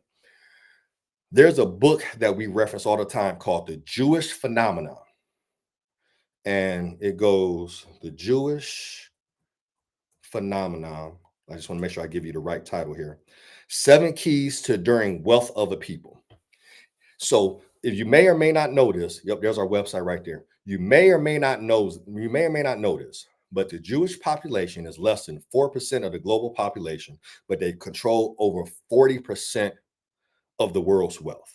So how does less than 4% of the population control over 40% of the world's wealth, right? It's something to dig into. And one of the big takeaways from this book, they say in the book that wealth is transportable. Well, what does that mean? Wealth ain't what I gave you in a sense of assets. Wealth is what I taught you on how to accumulate and manage assets. So one of the reasons there's a huge wealth gap is because we're not having conversations about wealth. And there it is right there. And we got to have conversations about wealth. We should be to talk about money at the Thanksgiving dinner table the same way we talk about, what's going on social media or entertainment. Like we should be to talk about money, right? But unfortunately, it's a taboo topic. So when you get to a place where you're comfortable talking about money, you're going to learn a whole lot. So that's what I say. So going back to this question here, I know it's kind of roundabout answer.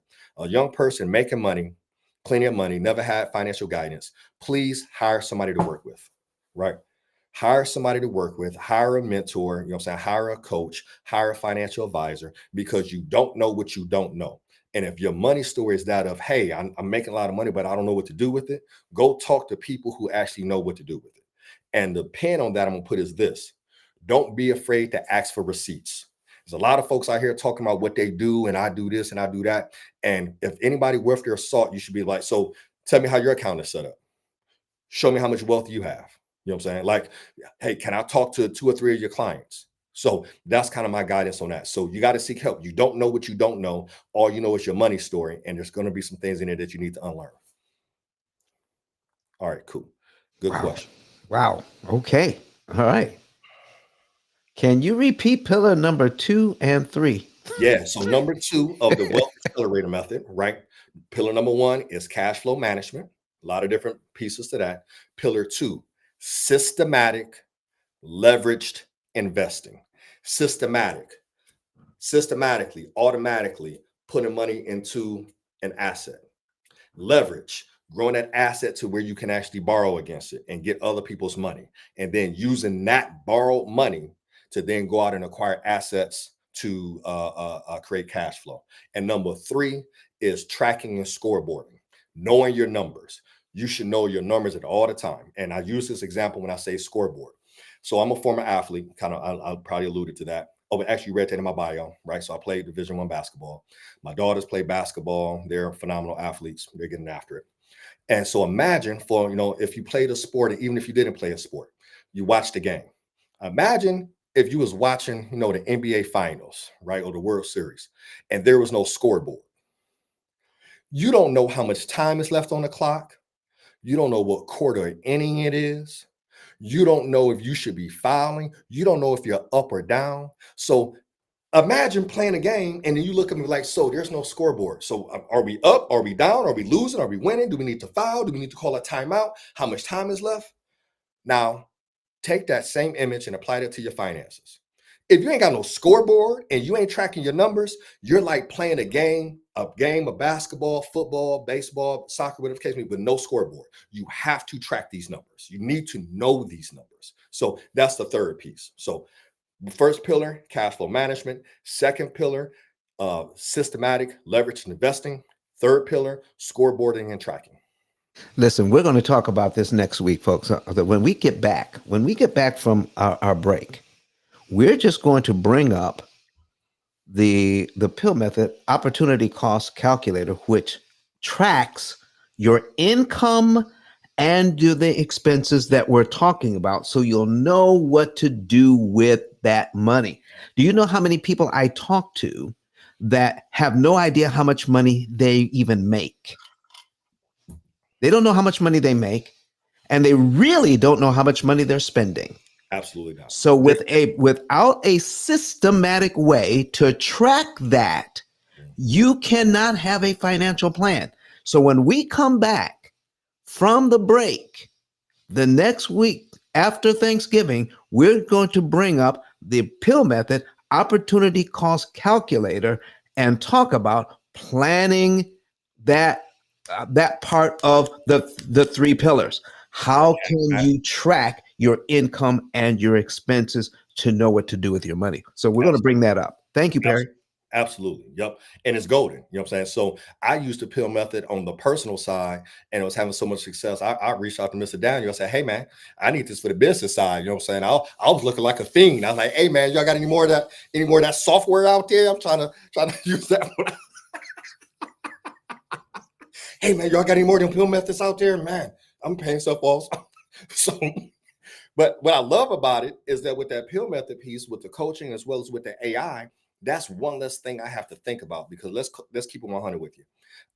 To go out and try to implement this on your own, to try to go and implement the pill method on your own with a spreadsheet, or for you try to implement our WHAM wealth accelerator method, it can be overwhelming because there's so many different moving parts to it. So when you can actually leverage technology and leverage coaching and somebody kind of help guide you a little bit, you're going to save team, you're going to save time, energy, and money. And it's just super important. So I'm so thankful for the pill method on the business and the personal side, because that's one less thing I got to think about, and I can really focus on the other stuff, because literally all I got to do is log in, pay off stuff, put in my budget and all that. So I just love it. I just love it. So thank you, brother. Thank you for that, Mr. Daniel. I appreciate you. All right, we're going to talk about all of that towards the end, folks. You're going to be able to get all this information. We're going to put all the links up towards the end, but let's try to get as many questions as we can, because I promise not to keep them over 2 hours, Perry. I promise. Okay, cool. Okay, so let's put the next question up. Yeah. Ooh, okay, got it. So let's talk about estate planning, right? So the proper steps for estate planning. Step number one, hire an attorney to do the estate plan. So that's step number one. Now you can go and Google and research some stuff and say, hey, like jump on Google, how to create an estate plan. Like literally, I might jump into, let's see what Chat GPT is going to say about estate plan. I'm just curious since we're here. Chat GPT. I'm about to jump in. I'll share my screen here in a second, y'all, after I get it pulled. I tell you what, I use Chat GPT all the time, ladies and gentlemen. Oh, for sure.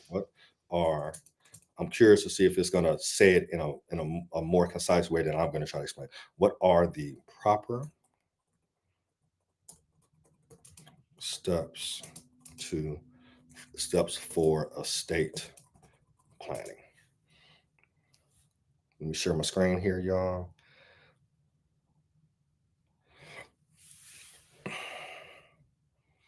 Okay. Says estate planning is a crucial process that involves making arrangements for the management and distribution of your assets in an event of incapacity or death. So, number one, assess your assets and liabilities. Know your numbers. Set your objectives and goals. Be very, very specific. Create and update your will. Number three, establish a living will and healthcare proxy. Consider a trust. Name your beneficiaries. Review and update. Consider tax implications. Organize important documents. Communicate your wishes. Consult with professionals.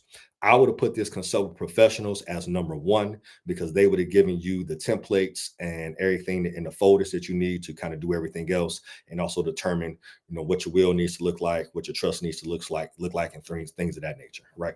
So I'm just real big. So let me give a real life example. So I had accumulated this $4 million real estate portfolio, right? I had 25 doors. This was back in, I started buying real estate back in 2001 up until the market crashed 2007, 2009. And I went to, a friend, who was an attorney, a general attorney. It's like, man, the market's kicking my butt. My bank's not lending money. We got these projects that are due, what should I do? So he wasn't a real estate attorney. He was an attorney, but he wasn't a real estate attorney. So his advice to me was to file bankruptcy. Okay. Worst advice you could have ever given me. Right. But he was like, oh, yeah, just file bankruptcy and all the stuff. Right. So I hired a professional, but I didn't hire the right professional. Right. Because had I not been cheap and spent $10,000, and this is a true story, I have a client who has about 80 properties, and he nets, I'm talking about gross, he nets $30,000 to $40,000 a month. We had this exact same amount of properties, almost the same portfolio at the same time in 2000, 2009. But I didn't want to spend $10,000 on an attorney. I went to go to the homie, spend, $1,000 or whatever the case may be.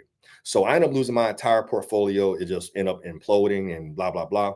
My other guy went hired real estate attorneys who charged him 10 grand, and they gave him the play. Split the properties up that you want to keep into these LLCs, split the ones you don't want to keep into these LLCs, let those go under. They're so backed up right now on foreclosures that you'll just, stop making the payments and collect the rent, keep that cash. We're going to keep this. And he was able to go back and literally buy some of his old properties back for pennies on a dollar because he spent that $10,000. Don't be cheap with stuff that's important. So I learned from that lesson, I would not be cheap. I know a lot of the stuff. I know, y'all read my bio, you heard my bio. I travel around the state of Ohio and also around the country educating bookkeepers and accountants on how to manage cash flow and advise their clients. But I don't do my own taxes. I don't do my own bookkeeping.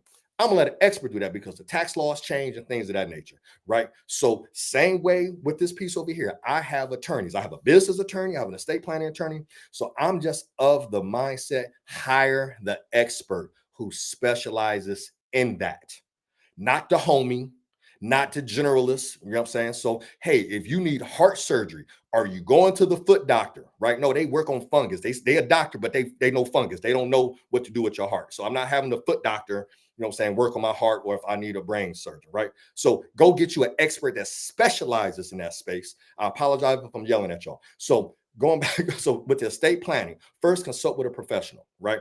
And then they're going to give you the guides on how to create it. But I will tell you guys this. Estate planning is for, sometimes we think estate planning is for when I'm dead, but estate planning is also for your, when you're alive. I have a living trust and I have benefits of having a living trust, and I get benefits for that today. I put money into this trust all the time. My home that I bought is in the name of the trust. So there's benefits. So estate planning is just looking at, hey, now that I've accumulated these assets, how do I protect them? How do I protect them from creditors? That's part of estate planning. So don't think estate planning always is, hey, what happens when I die? Yeah, that's part of it, but there's also what happens when you're living. That's part of your estate planning as well. Okay. But I'll say first step, definitely holler at a professional. Excellent. Okay. Next question. Okay. As you said, not everyone can afford 2K financial advisor. So what does this person do? Are there qualities you recommend to look for in a financial advisor? Yes. Okay. So, all right. I want to make sure I frame this and say this the right way so I'm not offensive, because I've been told by my family that sometimes I come off abrupt. Um, Here's the deal. First, if someone can't afford it, I realize everybody can't afford that. Okay. So I'm going to say that first.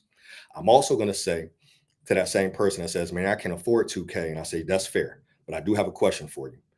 Who do you love the most in the world right now? You know what I'm saying? What is it, your daughter? Is it your wife? Is it your mom? Whatever the case may be. And they're going to tell me somebody.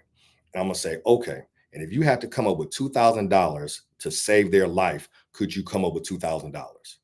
More times than not, they can come up with $2,000. So typically, I'm not saying that everybody can, but I'm saying typically, if if the why is strong enough, we can figure out how to get it done. Same person that says I can't spend $2,000 on a financial plan, be over in Dominican Republic, showing pictures on Facebook, you know what I'm saying, how they on the island, but not. It's like, you spent money to get there. So we have to make sure we become really conscious and intentional on how we spend our money. So that's my person. Perry, listen. I've listened to you. I've been hearing you, and I've tried to stay quiet, but I can't stay quiet on this one. Go ahead, give it to me. Go ahead, talk to me. Okay, I can't stay quiet on this one. They can't afford. People who say I can't afford to pay $2,000 can't afford to lose $2,000 by Ooh. Sheesh. By not engaging. Sheesh. They can afford to lose it because they definitely will lose it. They will definitely pay more interest than they need to. They'll definitely pay more taxes than they need to. Yeah. They will definitely pay by not earning the kind of money that they could have earned. That should be considered a loss. Yep. They can afford to lose $2,000. Yeah. If you can afford to lose it, ladies and gentlemen, you can afford to pay it. I'm done. Wow, mic drop. You know what I'm saying? I would throw my mic on the ground, but I think I paid too much money for it. I think I paid $40 for it, so I can throw my mic on the ground. But that's it. So let me piggyback off of that. Let me piggyback off of that. I remember when we was looking at, my analysis, right? And it's like, hey, your cost for the pill method is going to be this, but your projected savings is going to be this. Me and my wife were looking at this, and she's tapping my leg and I'm tapping her leg, and we already knew we was going to invest in it. You know what I'm saying? Like, oh, but this is a no-brainer. So I can spend $1 to save $5,000. Well, yeah, I'm going to spend that all day, every day. So going back to the financial plan, which again, I was trying to be sensitive and not say, hey, you got to figure it out, but I'm glad you said what you said. But here's the deal. Literally, when somebody, before they engage with us on a financial plan, we send them a video and we say, watch this video before you get on your consultation call. In the video, we give them a guarantee. If you decide to hire us to do your financial plan, during your onboarding call, if we do not identify a way that has either saved you your cost for the financial plan or made you the cost for the financial plan, we will send you your paper back. We say this is in the video. It's in the video. We will send you your paper back and go our separate ways. But we are so confident that after we sit down and start to unpack how you overpaying in taxes because you don't understand the tax law, how you invested in the wrong stuff because you don't understand investments, how you're mismanaging your cash flow because you don't understand cash flow, we have never had to give anybody their money back. Because on that initial call, because we've already, analyzed everything, we looked at the statements, we already know what we can save them. And when we get on ourselves, say, hey, let's just cut to the chase. You spent this for your financial plan. We identified this right here, and you're gonna make that back. And they're like, well, now you're working with me for free. So you figure it out, right? Go ahead. Wow. Ladies and gentlemen, listen, I can't. Oh, listen. All kind of ideas. Listen, Perry and I are going on the road, ladies and gentlemen. See y'all later. We're going on the road, baby. We're taking this on the road. Oh my gosh, there is so much information here. All right, let's get at least one or two more questions in here. Come on, we got a good one in here. The next one, I think that's a good one. Patrice bringing that one up for everybody.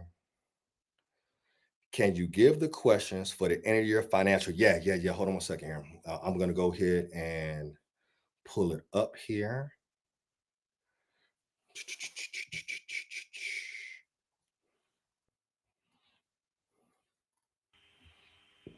Let me share here with you real quick. And Don, Share. when you guys go on the road, I'm going to travel with you and be the moderator because you're not leaving me out of this. I heard that, Patrice. I heard that, Patrice. All right, y'all. So here's I'm going to rapid fire this. And I don't know if we can send people assets and things of that nature, but I'm probably just going to turn this into a PDF document and offer it to the Facebook community. So if you come in, I'll shoot you this document. But literally, it's like, hey, first question, first category, budget review. Have I reviewed my annual budget to ensure it aligns with my financial goals? Are there areas where I can make adjustments to improve my overall financial health? Next category, emergency fund. Is my emergency fund adequately funded to cover 3 to 6 months worth of living expenses?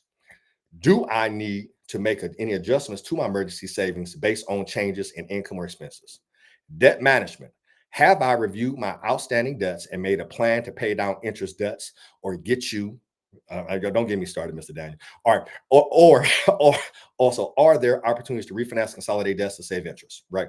We don't like that one, but again, that's why you have a strategy and you have a system in place and you work with an expert. Insurance coverage. Have I reviewed my insurance policies, life, health, auto, to ensure they provide adequate coverage? There's a lot of people walking around underinsured, right? They need $1 million policy and they got a $10,000 policy. Do I need to make adjustments to cut my coverage based on changes? I had to get more life insurance when I got married to make sure my wife was good. When we bought a house, I went and got some more life insurance to make sure if I died, the house got paid off. Retirement planning. Have I reviewed my retirement savings goals and contributions to retirement accounts? Is it possible to increase my contributions to take advantage of tax benefits? Hey, did you know making contributions to your traditional 401k and traditional IRA actually is a tax benefit? Did you know that you can do that after the first of the year up to April 15th? You can make that contribution and reduce your taxable income. Maybe that's a play for you. Investment portfolio. Have I reviewed my investment portfolio to ensure it aligns with my risk tolerance? Are there necessary adjustments based on the market and personal circumstances? Tax planning. Have I considered tax implications of financial decisions such as investment gains, inheritance, and or other windfalls? Are there opportunities for tax efficient investing or gifting? Education savings, have you put money aside for kids' education, whatever vehicle that is? And then estate planning. Have I reviewed my will, trust, beneficiary designations to ensure they reflect my current wishes? Are there updates needed based on changes in family dynamics, right? And have I revisited my financial goals and priorities for the upcoming year? Are there new goals to set or existing ones that need to be adjusted on my current situation? So I literally did a full training on that today. But yeah, those are questions you got to ask yourself, right? And the deal is you might not know the answers to those questions. So one thing I also said in the training, we talked about goal setting because that's kind of where this training kind of jumped off from was goal training, around, hey, what are the pillars of creating a good, of making a goal and also to achieving a goal?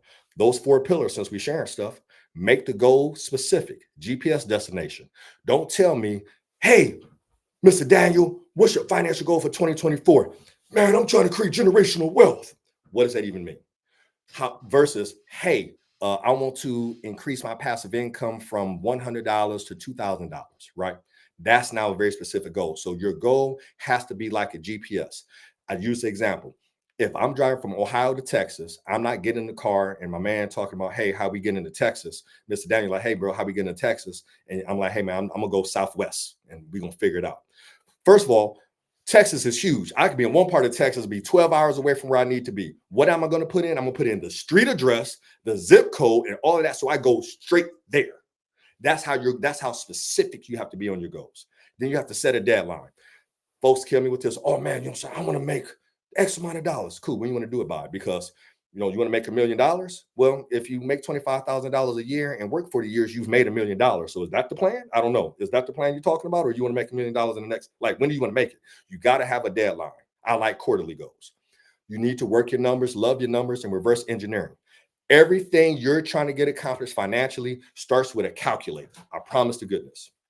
And you just got to get comfortable with it. Sometimes you may not know what to put in the calculator, but it starts with the calculator. The calculator is pretty much going to tell you everything. Your financial freedom is on your calculator, and on your calendar. Your calendar and your calculator. I got to make sure I write that down because that's a whole new content post I'm going to have to do. That's where you find your wealth, in your calculator and your calendar, where you spend your time and how you spend your money, but being able to reverse engineer, right? And then identify your accountability team. I literally have it right here on my sheet. I have been in my industry 20 years. I typically run circles around most tax advisors, and I run, you know what I'm saying? I lap most financial advisors because I think outside the box, right? But guess who I have? I got an insurance specialist. I got a tax accountant. I got a bookkeeper. I have an estate attorney. I have a business attorney. I'm not trying to make all these financial decisions on my own because I'm human, right? I might be arguing with my wife about what dinner was, right? So, you know what I'm saying? And I might forget to do something. So that's why I have my team of experts and I pay everybody. I got a Don Daniel to help me with my pill method. Like, I build my team, build your team. And if you can't afford it, right, then you figure out what pieces you need right now. And you figure out, right? But you got to start building your team. And the last piece I had in here was the accountability piece, right? I see on social media, it always cracks me up when I see somebody make this post or something to the effect, hustle in silence. Don't let them know what you're doing. Okay. Well, you don't have any real friends, because your real friends you should be able to talk to and tell them what you're doing. Hey, Mr. Daniel, my goal is to make $500,000 this year, you know what I'm saying, in 2023. And my friend is going to say, yo, that's a dope goal. You need help with anything? How you going to do that? Can I help out in any way? So if you can't have that conversation, you know what I'm saying, with your folks, and you hustling in silence, you hustling backwards. Get you some new friends and adopt a new family. All right. Exactly. Listen. If you hanging around 4 broke friends, you're the 5th one. I'm just telling you. Facts. So having those conversations.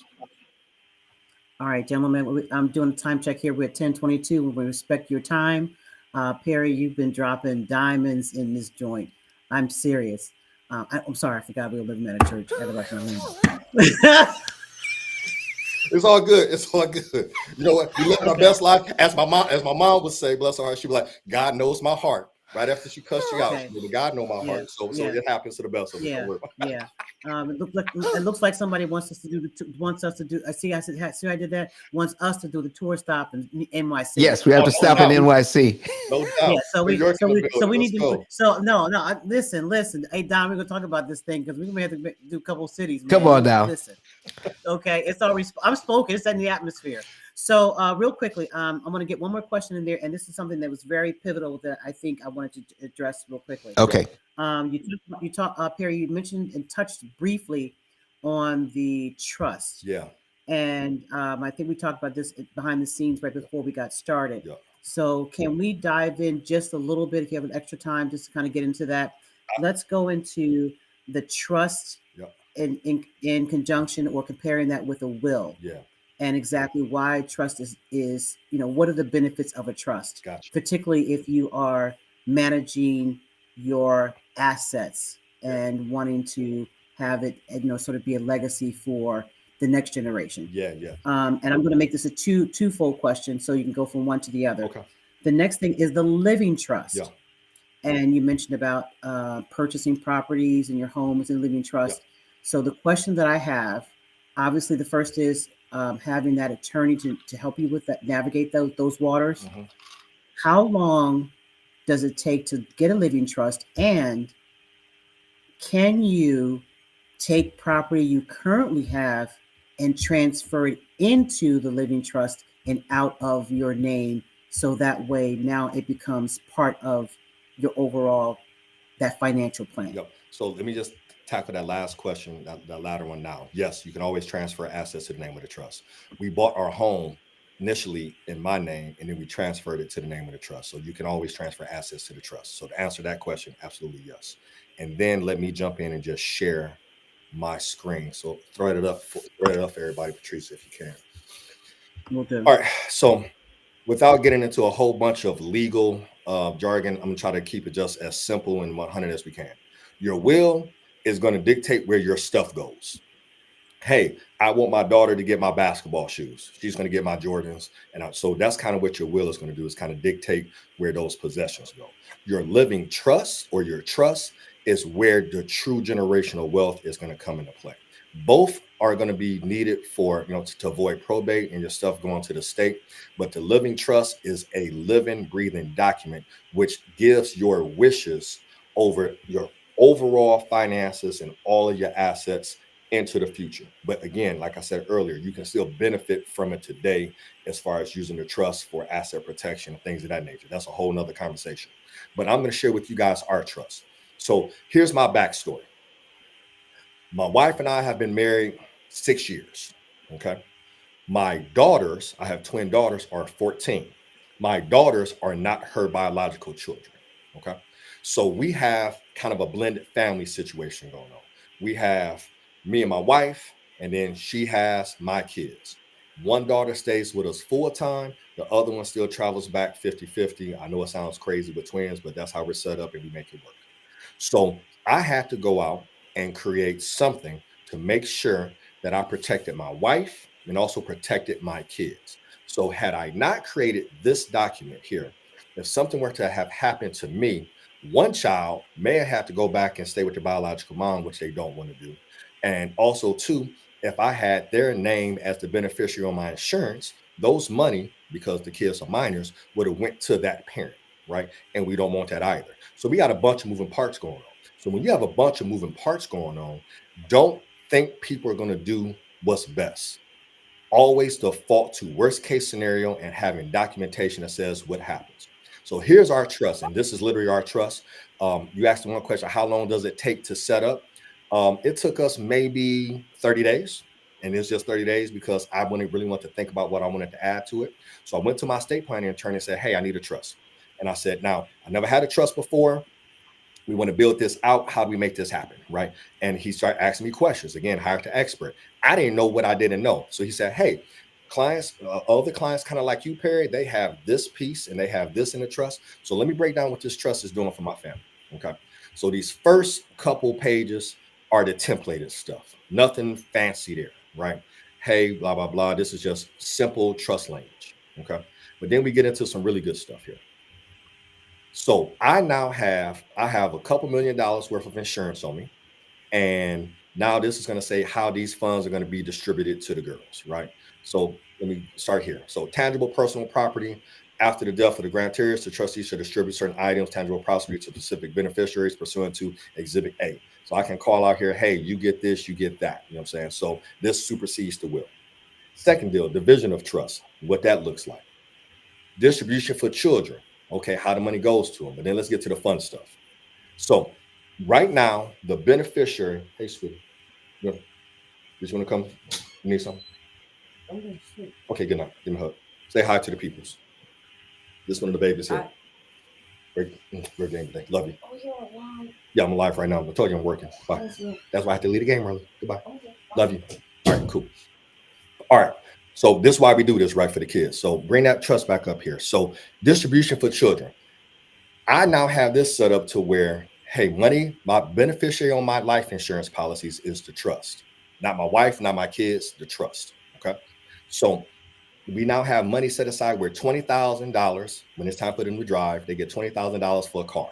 So they can't go out and buy no Mercedes Benz or no Bentley or nothing, you know what I'm saying? And they got to share it. Also, too, we got to set up to where the trust would pay them out $15,000 for wedding. Again, you might want to do a destination wedding because we know we ain't getting married for $15,000 here in the U.S. So, but we did a destination wedding in Jamaica. It was a win for everybody, and we did it for less than $15,000.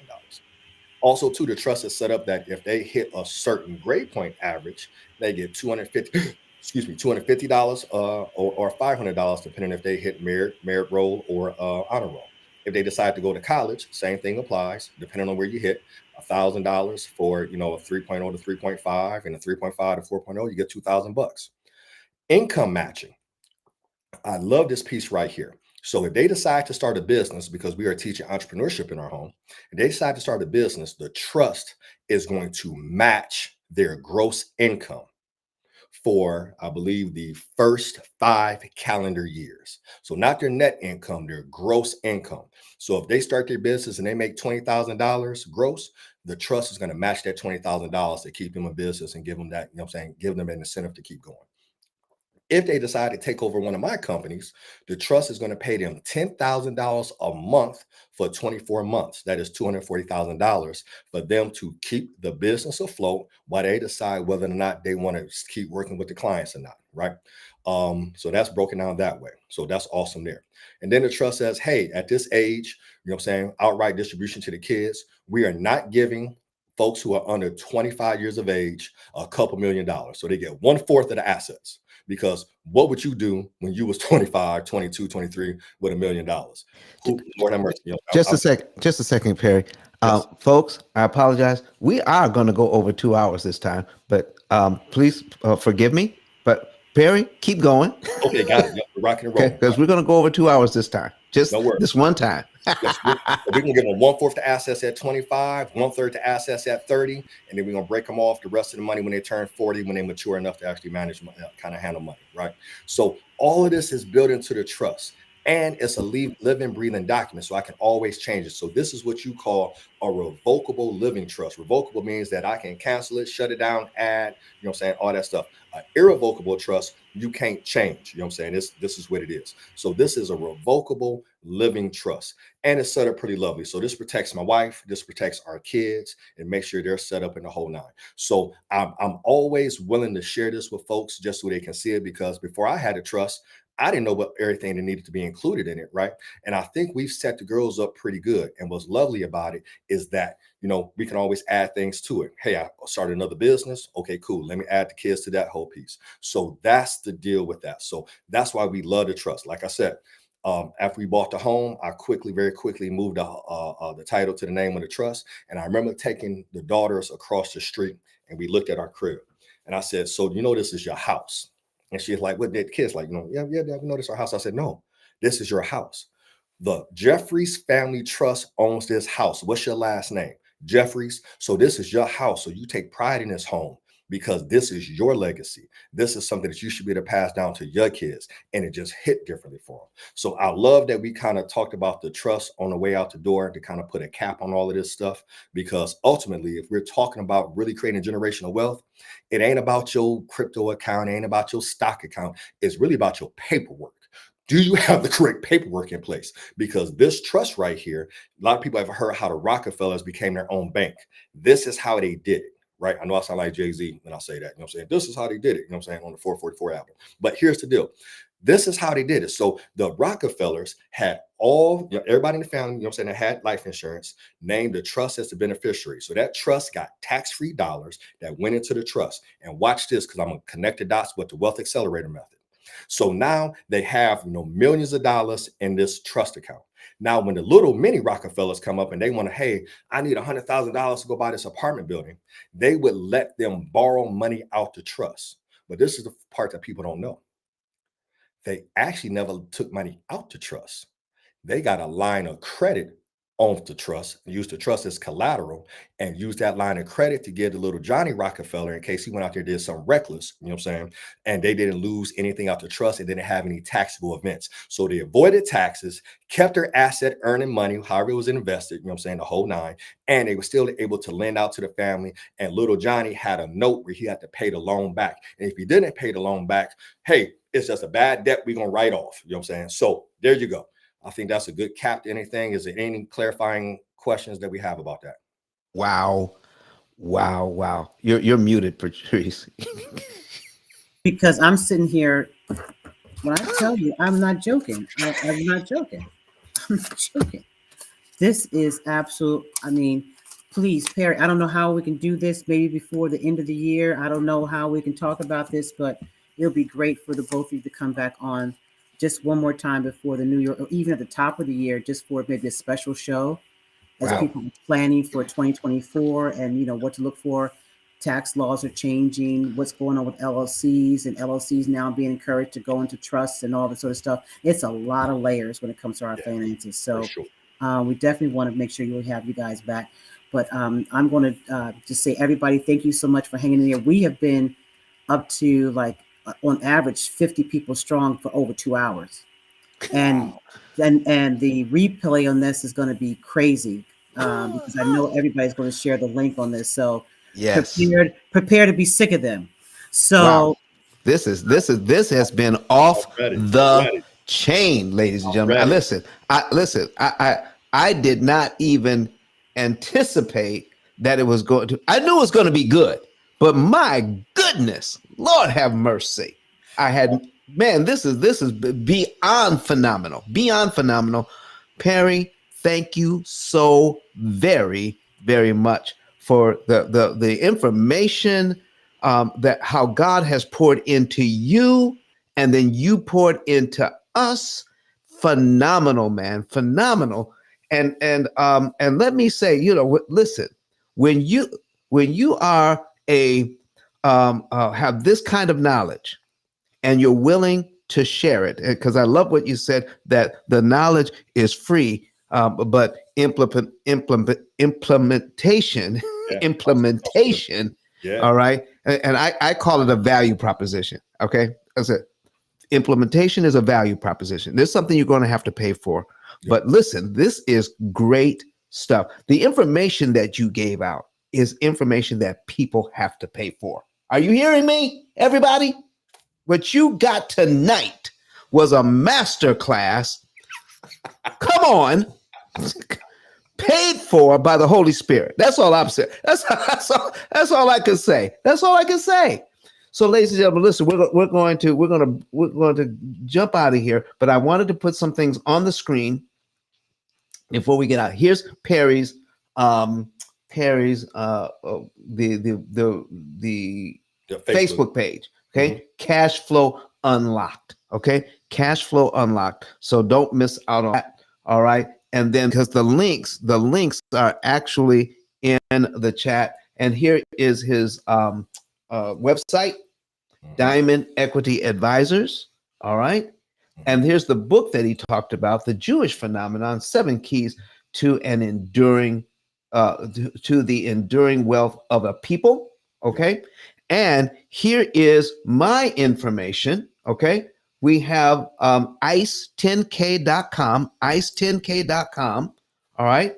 And that is when you, if you, the way to get started in tracking your finances is to get a savings and earnings report. And you find that right underneath ET's picture here, where he says, because he paid off his mortgage using the pill method, how to get a savings and earnings report.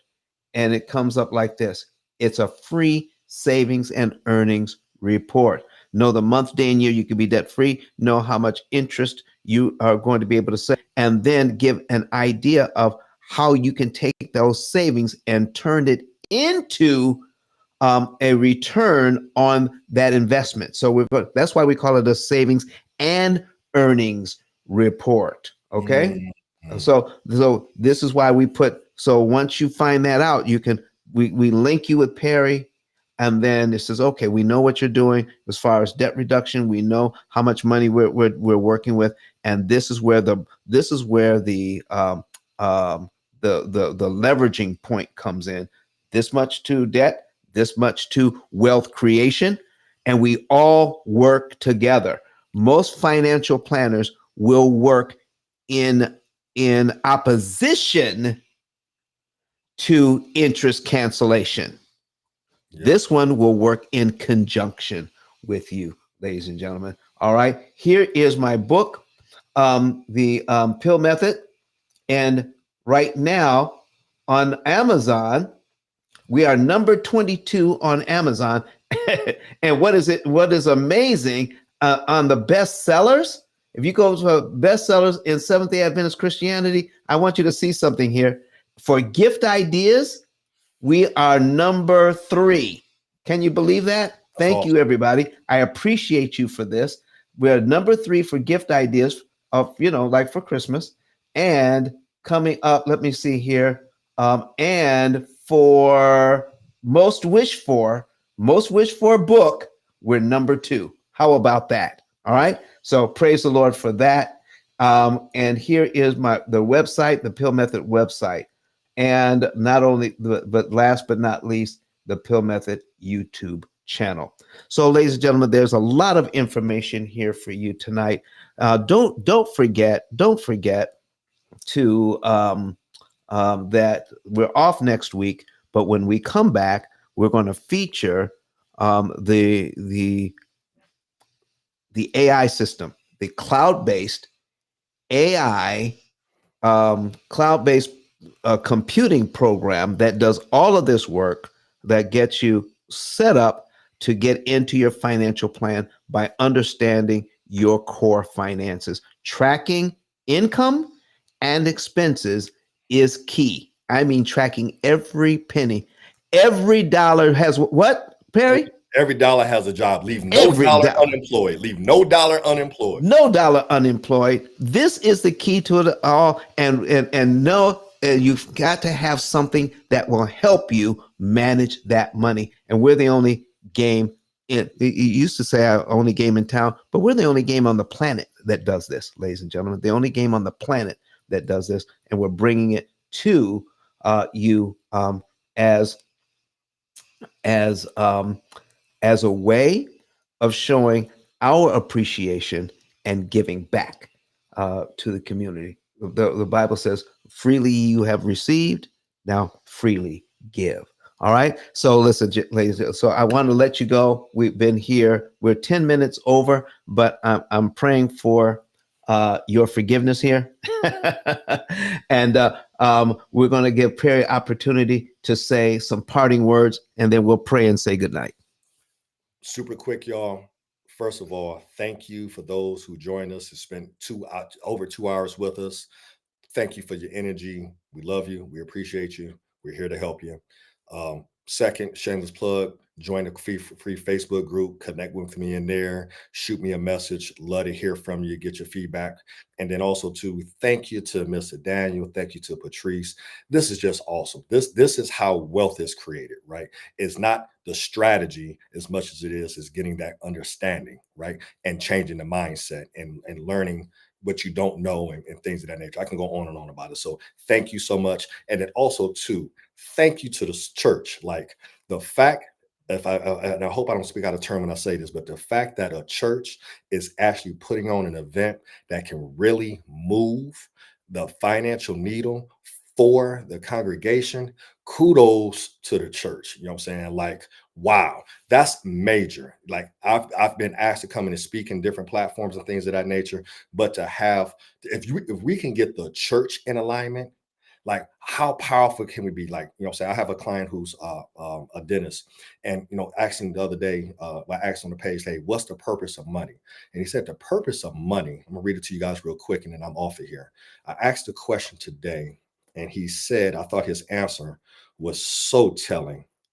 I said, hey, what's the purpose of money? He said, it's a gift, a vehicle that is used to help you accomplish the matters of the heart, right? So we can talk about the money and all of that. And I know we all want to get to the bag, but why do we really want to get to the bag? So I can spend all the time with my wife and daughters that I want to spend with them, right? Why I want to get to the bag? Because I don't want to be on the island vacation by myself. You know what I'm saying? I want to be there with, 50,000 of my closest friends and everybody knowing that they have some financial freedom and time to spend, just doing the things that they enjoy, serving and things of that nature. So this is so big in that sense. Thank you for that. Thank you for the platform. Thank you, Patrice. Thank you, Mr. Daniel. Nothing but love. All right, everybody. We'll see you in 2 weeks. Let's pray. Father God, we thank you so much for the information that was given tonight. We thank you for Perry. We thank you for his family, for lending him to us for 2 whole hours plus. And we thank you, Father, for helping us to understand that you've given us good gifts, but now you're teaching us how to manage those gifts so that we can be the best version of ourselves and be an influence in this world. Father, thank you so much for every person that is listening, that is watching this broadcast, and for everyone that will watch the replay. Bless us all. In the name of Jesus, we pray. Amen. All right, everybody. So thank you so much for being here. And we'll be back in 2 weeks. Good night to everyone. Thank you.